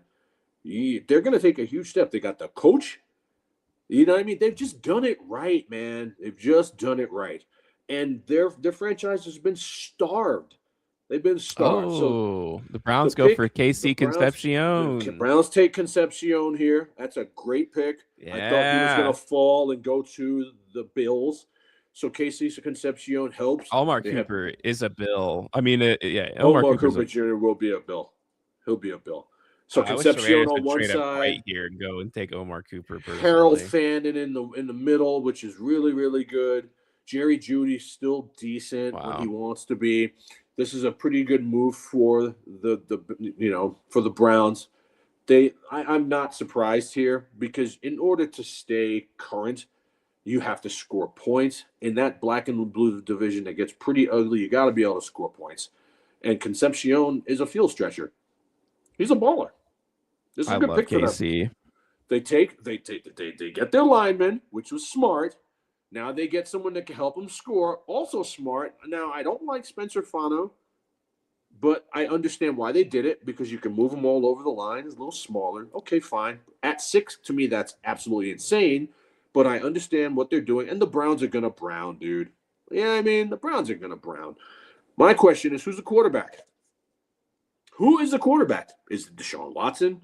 Is it Shedeur Sanders? I think both the guys suck. But at least they're trying. You know what? Hats off to the Browns because at least they're trying. So Concepcion is off the board. You guys that need wide receivers, you're in trouble here, man, because it's Denzel Boston and it's Omar Cooper. Jr. That's it. After this, we're looking at the guys like Ted Huge Hurst. Fall off. Huge fall off here. Who's up next? Is it the Bears? The Bears are up. I think the Bears go line here, defense. They're going to go offensive line, guard tackle, or they're going to go safety. Wow. If you're the Bills, you got to be pretty happy about Omar Cooper. No, you'll get Omar Cooper Jr. I think they'd be crazy not to. They're in desperate need of wide receiver help. Desperate. Big time. Let's look at their depth chart. They could barely get anyone to suit up for them at wide receiver last year. I like DJ Moore. I don't think he is great. I think we have seen the best. They need more than that. We have seen the best of DJ Moore. So if you think he's going to come in and be a stud guy, I don't think you're going to get that. I think Keon Coleman is a bust. It's a bust. He's terrible. Khalil Shakir is just a slot merchant. So if he doesn't score from 50 yards out, he doesn't score. I think you have to go get Omar Cooper Jr. here if you're the Buffalo Bills. Josh Allen needs help. Your tight ends, Dalton Kincaid, to me, has been an unmitigated disaster. He is okay, but they both have proven that they can't stay healthy. The same thing with guys like Dawson Knox. I mean, he's just a project guy, man. Dawson Knox is going to catch 25 balls a year. You need more if you're the Buffalo Bills. See, here's the thing about the Bills. With the new stadium now, they really actually still think that they have a shot at this thing. They really do. James Cook proved to everybody he's worth the money. I was wrong about him, but can he do it again? He had a career year. I think you've seen the best of James Cook. I don't think you're going to get that again. I really don't. And Josh Allen is 30 and married and neutered. If Josh Allen doesn't score 4 touchdowns a week, 2 with his arms, 2 with his legs, can they really win a Super Bowl with that defense? I don't think they can. I think that window is slammed shut. I think it's slammed shut. Will they put up great performances and beat good teams from time to time? Yeah, I do think they can do that. But just because you have a new stadium now and you've been waiting for so long doesn't mean you can pull it together. The year that they lost the 13-second game to the Kansas City Chiefs, was their year. That was their year, man. That was Oh, their Buffalo year. traded out of their. They traded back. Yeah, Wow. the Texans traded up. Texans are taking C.J. Allen. Wow, dude! I actually, this is exactly what I said. I think there's going to be a lot of trade ups in the end of the first, in the early second. I think there's just all these. Not from the Chiefs. Chiefs need a pass rusher so bad, man. I think They it's need just a going to be pass like rusher. random guys, man. This is really comes down to your scouting department right now. Yeah, this is where There's scouting not been a matters. draft. We have not covered a draft like this in a long time. I feel like where it is. I have never seen something where I'm like, I genuinely like. I don't know who's going to go in the bottom 10 of the first and the top 10 of the second. Like these guys are so close to each other. They're still Like, good. oh, There's still good talent. they're left, good, but it depends on who you believe is good. Like Yeah. all of these guys are kind of floating in the same tier for me. Pick is in. They lost DJ Moore, but I don't think they need to replace him because Luther Burden's a dog. Drew Dahlman, Billings, and Edmonds are all gone. I mean, I could see them going linebacker here, but I do think they need a lineman. I just think Caleb Lobo makes sense, man. I know you don't like him, but it just makes sense, man. You have to protect Caleb. Caleb has shown you that he's a top 5 quarterback in this league moving forward. Dak's going to take a step back. Goff is going to take a step back. The older wily veterans, these guys are taking steps back. You know what I mean? You don't know what you're going to get out of Mahomes. You know what I mean? Like, this Caleb is going to ascend this year, man. And the talent that he has is undeniable. He is loaded with weapons and a great offensive-minded coach. I think you got to protect him here. Caleb Lobo's the pick for me. It looks like they have a pretty cool setup for the draft out there. No, it's dope. Have you ever been to Pittsburgh? That stadium No. out there? It's nice, man. I've been out there. It is really nice. And the baseball stadium's right across the way. It's really, really nice. So I went to a restaurant where like there was windows and you could see both stadiums from eating. While you're eating dinner, you could see both stadiums. That's It's pretty really awesome. nice. Yeah. The river flows through. It's nice. Pittsburgh's nice, man. Not much else going out there. But they got a nice little stadium. They got a nice little fan base. They ain't ever gonna win nothing. Pirates are ass. You know what I mean? And until Aaron Rodgers releases them, they're never gonna be good. I'd start Will Howard over Aaron Rodgers this year. Yeah, we called this next one. It was Dylan Thieneman. Yeah. I There's thought no that was a way pretty this good spot kid can for him. still Yeah. be there. He's so good. Another Oregon Duck again. I'm a Duck fan. I've watched this guy play. Like, Dave, check in, man. This is a good pick for your team. I'm telling you, man. Bears are going to make some noise, man. The Bears really have a good shot at going to the playoffs and going deep in the playoffs. Who did the Bears lose to? They lost to the Rams, right? They lost to the Rams at home. Yeah. Okay? So there's no shame Caleb had in that terrible interception in that game.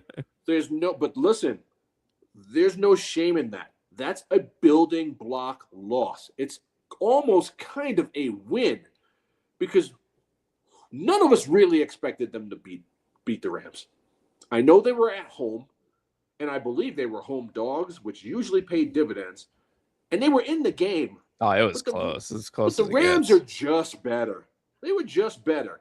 So now let's say, for instance, these teams meet again, and it's the same situation. Having a safety is going to help you because Puka is going to be all over the place. The Rams chose not to take another wide receiver. So let's say, for instance, Devontae Adams is out. Are you really that sure that Puka and 4 tight ends is going to be enough to beat the Bears here when the Bears picked what they needed and the Rams didn't? This is a good pick for the Bears. I really like this kid. Looking at his tape right now, he's all over the field, man. Closing speed. I like it, man. And I like white D-backs, man. I do. I like these kids, man. These kids they always play much harder because they're always told that it's a black dude's position. You can't tell me Cooper DeJean, dude. Cooper DeJean comes to mind. You can't tell me I'm wrong. Guys always want to 100%. People want to always act like race doesn't play a part in this stuff. Guys, it absolutely does, man. It absolutely does. So this kid has the look of a bear. He's going to be a good player for them. He hits hard, good closing speed. Well done, Chicago. One of my One of my favorite picks tonight. Buffalo Wow. Bills are taking Omar Cooper Jr. If they don't, they're a bunch of idiots. He's a very athletic. He's super versatile. He uses his speed well too. Yep. Slippery. He doesn't take the best angles, and so that's just something he's going to have to learn to be better at the next level. He might give up a couple burn plays this year, but he'll also have a lot of splash plays for them. I think this is an awesome pick. I think it's one of the best picks of the first round.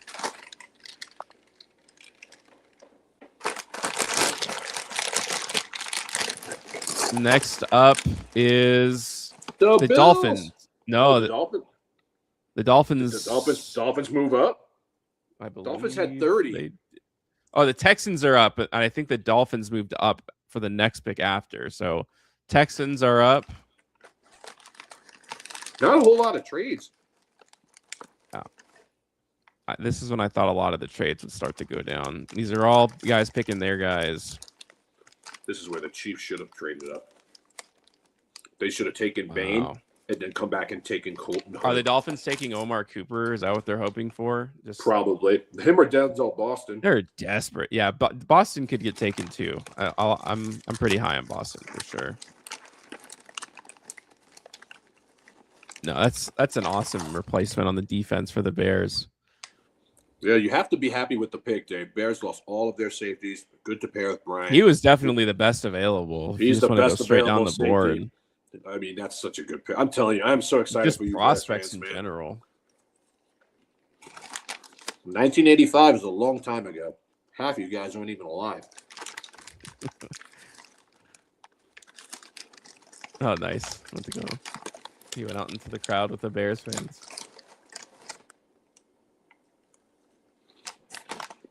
Hope these last picks go through quicker. My goodness, dude, they're stretching this thing out. I know. Brutal. You guys over here playing with my emotions.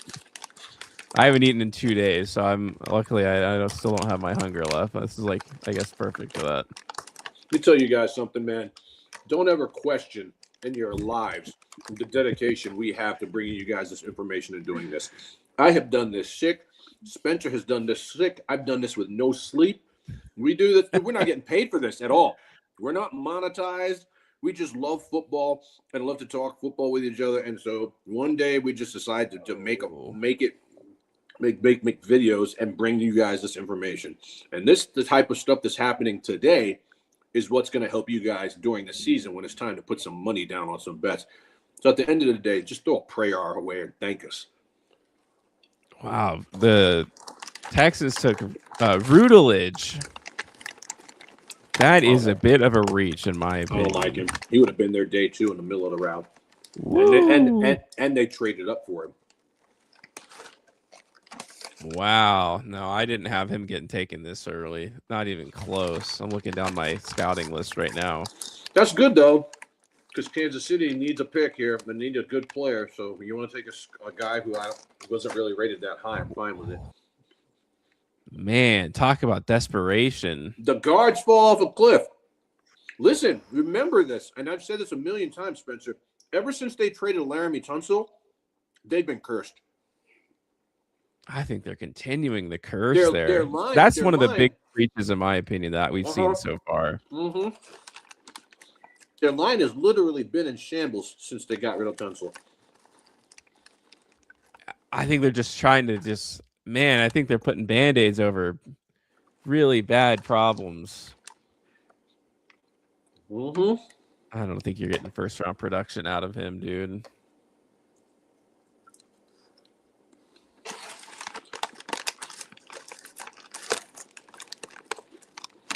I don't even know why I'm eating right now. I'm going to throw this up in a minute. You know what I mean? Wow. Right. So the Knicks are down 1-2 in that series, then, huh? Yep. Yeah, Knicks are fighting for their lives on the road. Not looking good. I do first round too. I had the Knicks in 5. And they might have to go to 6 now, man. It's the Mamdani curse, bro. I'm not super convinced they should have ever fired what's his name? Tibbs. They needed to. Yeah. He refused to play the bench. You got it. You got to have more than a 6-man rotation in basketball. No, yeah, that's always been his problem, dude. He's a weirdo that he's never changed that philosophy. So up next is San Francisco. Yeah, the Dolphins traded up. Oh, the Dolphins traded up. So this is where I think they take Omar Cooper. They don't have any wide They don't receivers. have anyone. It could be Boston too. I think that either of those are interchangeable. I lean a little bit more towards Omar Cooper, but it wouldn't be the most shocking thing in the world if it was flipped the other way. Yeah. It's been a good draft so far. Not my favorite. I like last year a little bit more than this one. Yeah, it's just not very talent heavy. That's all. A lot of these guys are just like not no quarterbacks. No, yeah, that's also quarterbacks always make it exciting, you know. It always adds a little extra juice to it.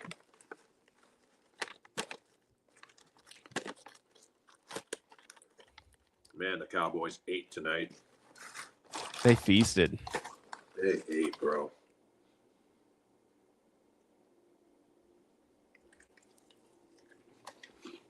Yeah, I always feel like the Bills are always the odd man out every single time in these drafts, dude. They just always are like in no man's land. I don't know what they should do at their spot now, especially if Omar Cooper's gone. I guess they just take Boston. I think you could see 2 wide receivers here go right off rip. You know what? Honestly, I think the pick of the draft. I mean, how's the pick of the draft not Ruben Bain to Tampa Bay? It's the pick of the draft. That was the most shocking drop. I will argue this with anyone. I really will. How is, first of all, how does he fall? You guys are acting like character is the biggest problem that these guys have when all you guys have poor character. The whole NFL is just a smokescreen. Just say we want the best player, and we don't care if they kill anyone, use fentanyl, beat women. I'd rather you just come out and say it. It's like, look, it's like if you don't like me, don't front like you like me and then talk about me the minute I walk away. I have more respect for you if you just come to me and be like, you know what, man, you're not my flavor. You know, I don't get down with you. Dude, and I'm cool with that. I respect you more. But they throw the smoke screen out there and, well, Bain had somebody that died and, you know, it's really the short arms. Dude, y'all don't care about his short arms. Stop. So Bain at 18 to Tampa Bay, I think is the best pick of the draft. Yes, Downs going to Dallas. I get it. I really do. But I think Bain will have more. Bain will have the same impact. And Tampa really needs it. He could win Defensive Rookie of the Year easily. Oh, okay. The Dolphins go for Chris Johnson. All right. Cornerback? Yeah, the cornerback. I don't hate it. I don't hate it. And it keeps Colton Hood in rotation. If I can't get a defensive end here, I want Colton Hood. I want Colton Hood in the Kansas City Chiefs so bad, bro. He's 196-foot Chris Johnson. He's a turnover guy, like a big turnover guy. Physical corner. He's got good play strength. He can tackle in the run game too. Yeah. Or no, I'm sorry. He can't play in the run. He doesn't have the best body control. I mean, he's just not the cleanest talent. But I don't know, dude. I think that's pretty exciting if you're a Miami fan. I think it's a solid pick, to be honest with you. Dude, they have nothing. Yeah. They have nothing. You got to start somewhere.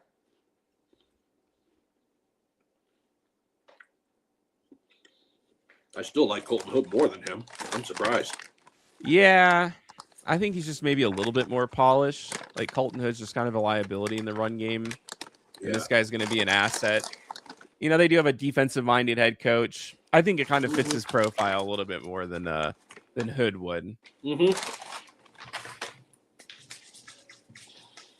I think that's one of the better picks that the Dolphins have had in a while. No, I don't hate it. I think Colton Hood played against better competition. But I don't hate it. He had a good Senior Bowl. Yeah, they just had an okay draft. I would say they had like a B draft in the first round for an early grade. I'm not the biggest Caden Proctor guy, but I don't know. What are you going to do? Not at all. I feel like they maybe should have gone wide receiver, to be honest. Mm-hmm. But you know what, dude? At the same time, they need everything. So it's like you can't complain when they get something, you know? You can't. You got to start somewhere from going from like needing everything to not needing everything, and you got to do it one pick at a time.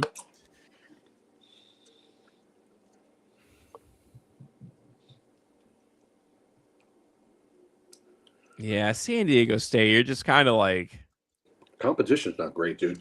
Yeah, you gotta protect. You just gotta be like, I don't know. Cornerback is interesting because it's like it's the same principles. It's a lot more trait based when it comes to cornerbacks, but there is just certain level when it's like, oh man, Mountain West, huh? Mountain West, yeah. These guys are singing the praises for Delane. They're saying like it's a small price to pay to move up. No, dude. Caleb Lomu to the Patriots. The Patriots, yeah. You need help. I mean, you saw what happened to Drake May in the Super Bowl. Does that mean Buffalo moved down twice? Buffalo moved down again, helping Kansas City out, and every time they do, it works out. So let's go. Kansas City's up next. They better get me a good player here, man. I need a DN, but I'll take Colton Hood, and I'll sleep like a baby. I need something to go to sleep and feel good about.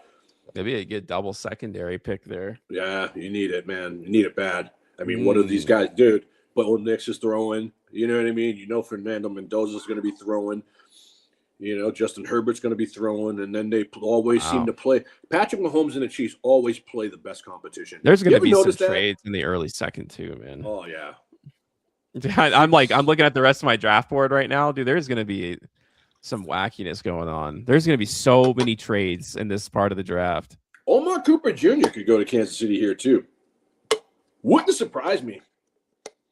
I mean, outside of Xavier, I don't know. I mean, are you trying to bring Tyreek Hill back and resurrect that corpse? You know what I mean? I mean, outside of Rashee Rice, who at any moment is going to beat someone senseless. You know, Xavier Worthy strangling people, and like for real. Travis Kelce's 4,000 years old, and they got nothing behind any of these guys. Jalen Royals can't get on the field. I mean, she's got more holes than my underwear, man. It's bad. So, Lomu. They could go defensive line here. Peter Woods, I could see maybe. Yeah, Peter Woods is a really good player. They got gashed a lot in the run game in recent years. Peter Woods is good. They need a defender, man. I could see that. It wouldn't. I don't think that'd be the craziest thing in the world. What edges are left right now? TJ Parker.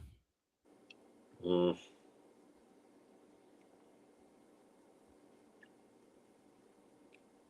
don't know. There's also Emmanuel McNeil Warren still out there.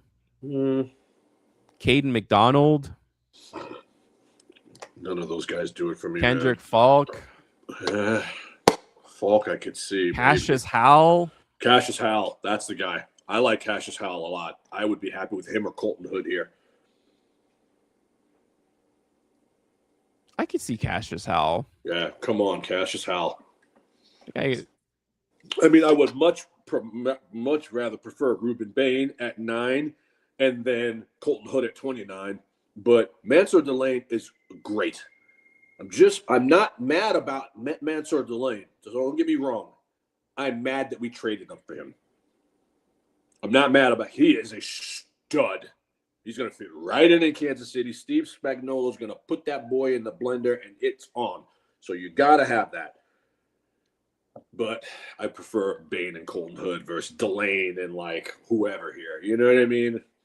It's tricky because the Chiefs just couldn't get to the passer, man. Them and the Jets, they were horrible getting to the – they just couldn't get anyone on the ground. Nobody. You know, if you can't get the opposing team's quarterback on the ground, dude, you can't win, man. You can't win. So it's going to be real interesting to see how mad I'm about to be. Good thing my wife's upstairs locked in her room.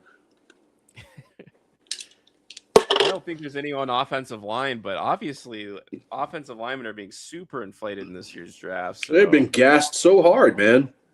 So hard. Did Vasantis go yet? Mm-mm. I could see him going to the Chiefs. I think they need anything on offensive line. Chiefs need help everywhere. but they really need help on defense. You just lost 3/4 of your defense. This has to be Colton Hood. It has to be. I'd be so thrilled if it was. I like Colton Hood a lot. Oh, the Jets traded up. Dude, I told you all these picks are going to get traded, man. I just knew it. This is going to be... Dude, there have been trades at almost every pick starting at 23. The Bills are banking that Omar Cooper Jr. is still there because not really. Whoa, I think the Jets are going wide receiver here then for sure. They want to leapfrog the Bills. The Bills always do this, dude. They always want to trade back and take whatever's left over of that round of talent instead of just getting their guy. They do this every year. Yeah. They're like, oh, we'll just take whatever wide receiver is left. It's like, why don't you just take the one that you think is the best? What value are you getting out of trading down so much? Exactly. At some point, you're trading back down too much. I think that's what the Bills have done tonight. I still can't believe my friend called Simpson going in the top 20. If you put money on that, you got paid. That was big plus money, unless someone knows something that you and I didn't. You know what I mean? Like, that's wild. See, come on, Kansas City. The pick is in. Give me something here, please.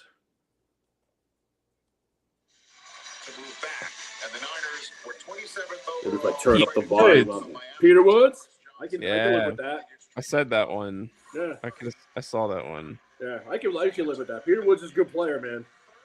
He's athletic. He's dominant in the run game.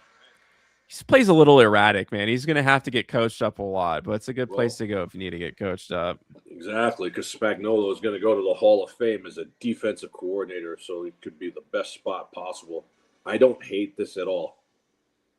Stopping the run was something that the Chiefs really struggled with. Oh, big time. So, Red Kingdom, you guys should be happy about this. It's safe. Yeah.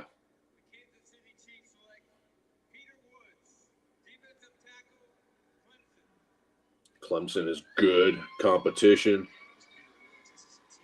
Clemson had a lot of first rounders, man. They had a lot of first rounders. They were terrible last year too, I think.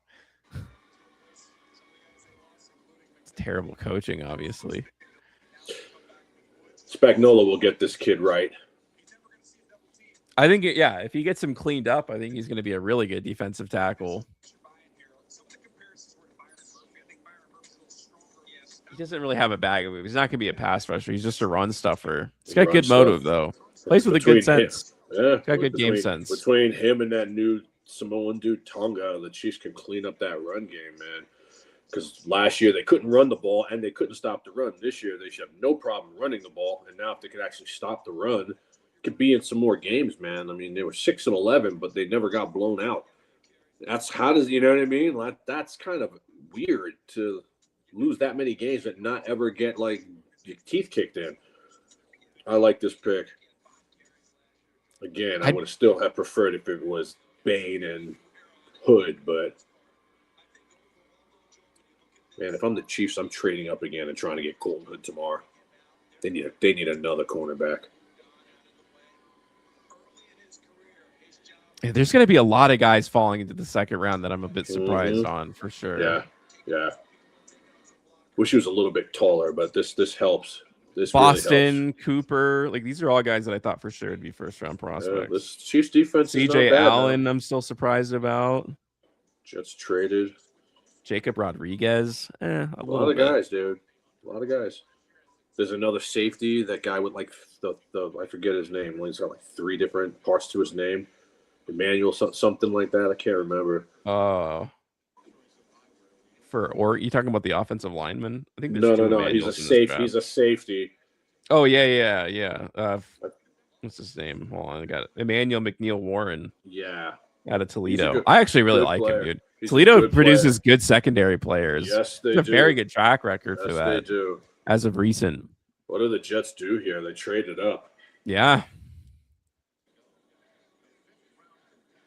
Jets are going to take Omar Cooper Jr. here. Oh, I think I'd be surprised if they didn't. They're going to take Omar. Yeah, they did. Omar Cooper. Wow. Dude, I'm sorry, man. Like, I'm not one to victory lap. You know what I mean? But you and I, we're pretty good at this, man. Maybe not the handicapping part as much. We're probably like just average handicappers, 500 handicappers, maybe even less some years. But calling these drafts, you smell these picks. You know what I mean? Like this, Omar Cooper Jr. falling to 30. First of all, is criminal. I don't know I think what the so. I don't know what the Bills are doing, because if the Buffalo Bills really think that that wide receiver room is enough to get them in the playoffs and win a game, they're out of their minds. If they get one injury, they're toast. DJ Moore is not Jerry Rice. I would have taken Omar Cooper Jr. I would have stayed there. So this is a really good pick for the Jets. Now they have Adonai Mitchell. They have the touchdown machine, Omar Cooper Jr. That's a good pick for them. That's a fantastic pick, man. The Jets have had a nice draft. I'm too. still not the biggest fan of Sadiq, but if it works out, obviously, they're going all in. Obviously, they want a big. Well, boost to their here's the offense. deal, right? Here's the deal. I think Geno's going to cook this year because you can give him weapons. If you give Geno Smith time and they have a good line, and you give him weapons, I think Geno will be more than that. He'll be better than average. And here's the thing. Everyone was doubling Garrett Wilson and getting the guy hurt. They were banging him up. He's not the biggest frame guy, and he was getting hurt.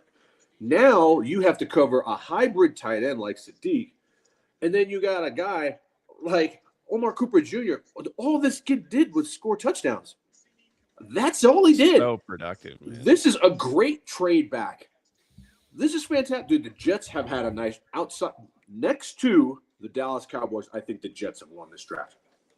I think they're definitely next. Yeah, I think so. They've done a good job, man, and rightfully so, man.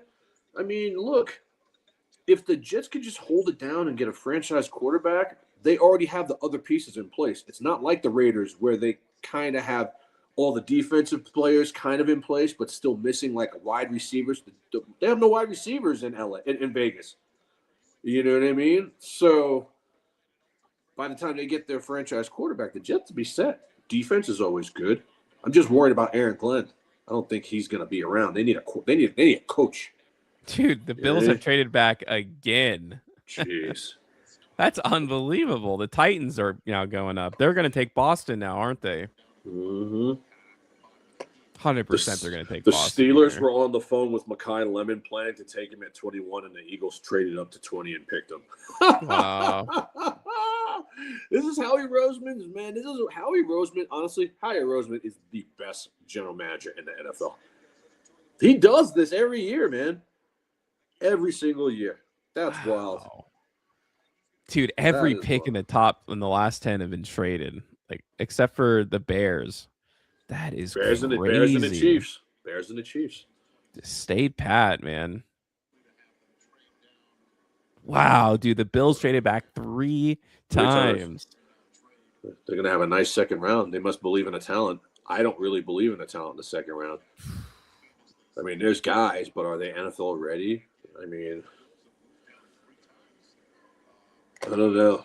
That's a lot, man. Wow. Tennessee has to take. Dude. I think Tennessee will take the guy that played behind Jeremiah Love. That's who I think. They still go running back here? I think they'll go running back. Or they'll take Cassius Howell. I like Cassius Howell. I don't know. I still think they go Boston. I think they need wide receiver help so badly. Yeah, that's true. Boston, I forgot. Denzel Boston is still there. Like you go Stowers, Boston, Jadarian Price, any of those guys. Day 2 talent's decent. I like the linebacker position on day 2. Cornerback is still pretty solid out there.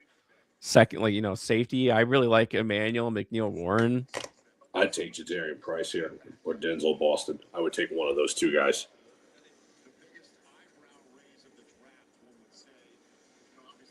Oh, mercy. It's a good thing I love football so much because these other sports are just really, literally going to put me in my grave. Can you imagine being a Met fan and a Knicks fan right now? Yeah, the Mets are hurting. My God. Wow, the Titans traded up to take Keldrick Falk. Not bad. I don't like Falk like that. I don't like that, man. They're going off potential. They're going literally off potential. Surprising to trade up for him, honestly. Yeah. Interesting. Yeah, it really is. Did not think I'd be saying that someone traded up for Kendrick Falk personally. Yeah. I mean, it's not like they traded up crazy, but no. He's 6'6". He's a power rusher. He lacks technique. He does do well at controlling the ground at the line of scrimmage. He's just a very raw prospect. Very raw indeed. I don't know if he's going to give them first-round production like they're looking for. But obviously, it's Robert Saleh, and so, you know. Yeah, I mean, they went. They went Carnell Tate. Now, like defensive coordinator for all intents and purposes at HC. We can't be really surprised. They did take Tate. I mean, that's their offensive player. They're gonna go defense after that. I think this is probably Robert Saleh's guy then. No, this is where at 32, where the Seattle Seahawks take Jadarian Price. They're gonna take either Jadarian Price or Colton Hood because they have to fill the spot left. Because they always just take the guys best. They're so good at drafting. Mm-hmm. If it fell to them, I'd be pretty upset. Tariq Woolen is gone. He's gone. No, they kind of need him. So they need a cornerback. That'd be so sick, dude. If the Seahawks just get another draft like this. You know what I mean? Avion Terrell or Jadarian Price. I'm thinking those are going to be the three guys that I'm looking at that are left. Or they could surprise everybody and take Denzel Boston. Because I really don't think that Rashid Shaheed is enough to help JSN. And you see what JSN did last year. He's just one of those players that just has that Cooper Kupp-like amazing. You're never going to see that again. You know what I mean? Defenses get smarter. They get better players. You see the Rams, they go out and they get Trent McDuffie. They get Jalen Watson. They're going to be – dude, a blanket is going to be thrown all over JSN next year. So you got to give him some more help. Now, I think Rashid Shaheed can run routes, but they just didn't use him that way, man. They kick return, punt return. They need to use him that way better. And I think that with Charbonnet being on the shelf and not being really able to trust the third, string running back, you either go get Jadarian Price, who was a beast at Notre Dame too. I mean, the only reason he's not a higher number one draft pick is because Jeremiah Love played in front of him. So you get Price, Boston, maybe, or you can go corner, Hood, Terrell. I tell you what, man, if Colton Hood falls tomorrow, I want the Chiefs to go get him. I don't know why I love Colton Hood so much, man. I just want to fix my secondary. I can live with being run on. I don't want my secondary being embarrassed. And the Chiefs lost their entire secondary. You have to fill the need. I mean, you think Christian Fulton's going to save the Chiefs? That guy's a bum. He couldn't even get on the field till week 11. Get me some young talent that is hungry and will hit. That's how they won Super Bowls. This is what they do, man. Full of rookies. And we're not paying anyone. Rookie deals. Forget calling the Kansas City Chiefs. They're the rookie deal Chiefs. They won 3 Super Bowls with most of those guys on rookie or second-year deals. And fill the need. Everyone's like, the Chiefs should take Carnell Tate and trade up. No way, man. If anyone should have done that, it should have been the Raiders. But obviously the Raiders feel good enough about the talent that's left. What pick? What's your next pick? What's your next? It's a few picks into the second round. All right. Let's see. I mean, Boston's there. This Surratt, Borzell, Chris Bell. I like Chris Bell. Yeah, they have pick 36, so they're right at the other end of this. You're right there. I like Williams. You'll get a decent player. You'll get a decent wide receiver. I still think you should push hard for A.J. Brown, but it sounds like him to the Patriots is all but a done deal since that's what people are saying. All this sexual activity that's kind of locked it down. So, you know what I mean? There was probably some kind of behind the door under the sheets deal that took place. This is a good player. Kendrick Auburn's a good player. I mean, look, the Titans are trying. They are. They got screwed out of Jeremiah Love, and it kind of threw their entire plan out the window. But I think so, big time. But I think they recovered well because Tate, now you help your quarterback. You have an edge rusher. Did they have 3 or 2 picks? They had 2, right? Yeah. Well, now they have 2 first rounders now at the end of it. They had 2. Traded up for him now, but it wasn't much though. I mean, late first round is really just second round, to be honest. Yeah. I really think this is going to be Jadarian Price.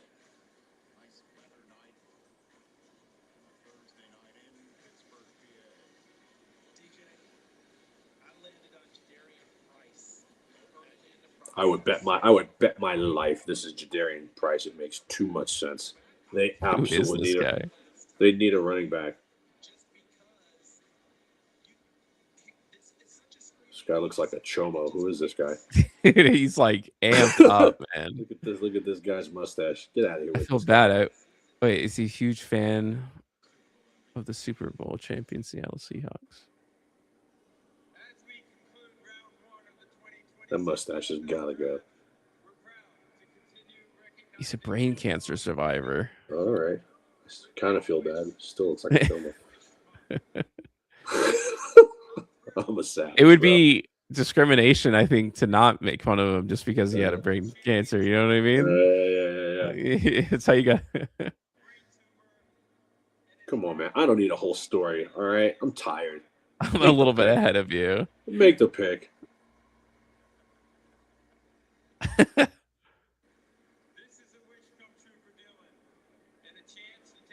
Oh, dude, he's about to start screaming. You're missing. You're like 30 seconds behind. He's not kidding. He's literally about to scream into the microphone.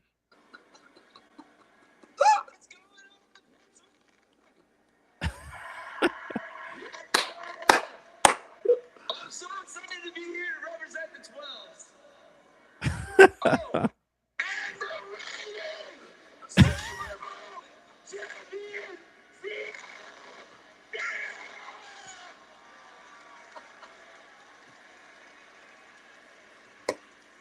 Wow. And with the 32nd pick in the Well, 2026 NFL Draft, Seattle Seahawks select Jadarian Price. Bro. Yeah. Come, bro. Dude.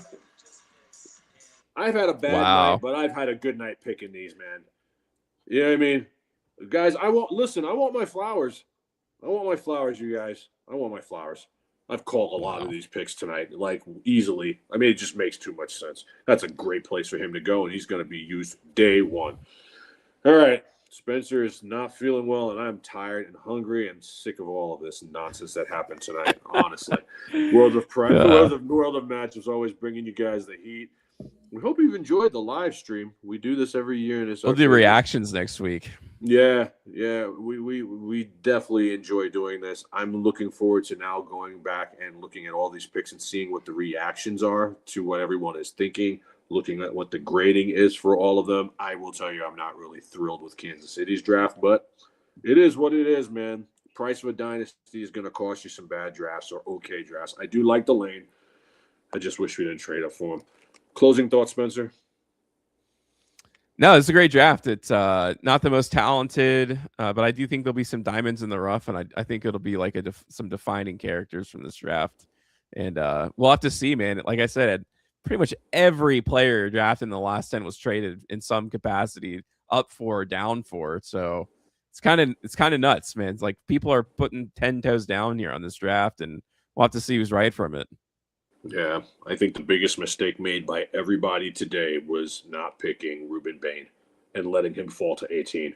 I think that was the best pick of the draft. I think the worst pick in the draft was the Texans and Keelan Rudeledge. Yeah, who is that guy? That guy I think was that was bagging nuts, man. That guy was bagging my groceries yesterday, but whatever. This is why I'm here, and he is there. On behalf of Spencer the Wiz and World of Matchups, it's been a pleasure, you guys. We are looking at 3 hours, 8 minutes, and 54, 5, 6, 7 seconds. I'm gassed. He's gassed.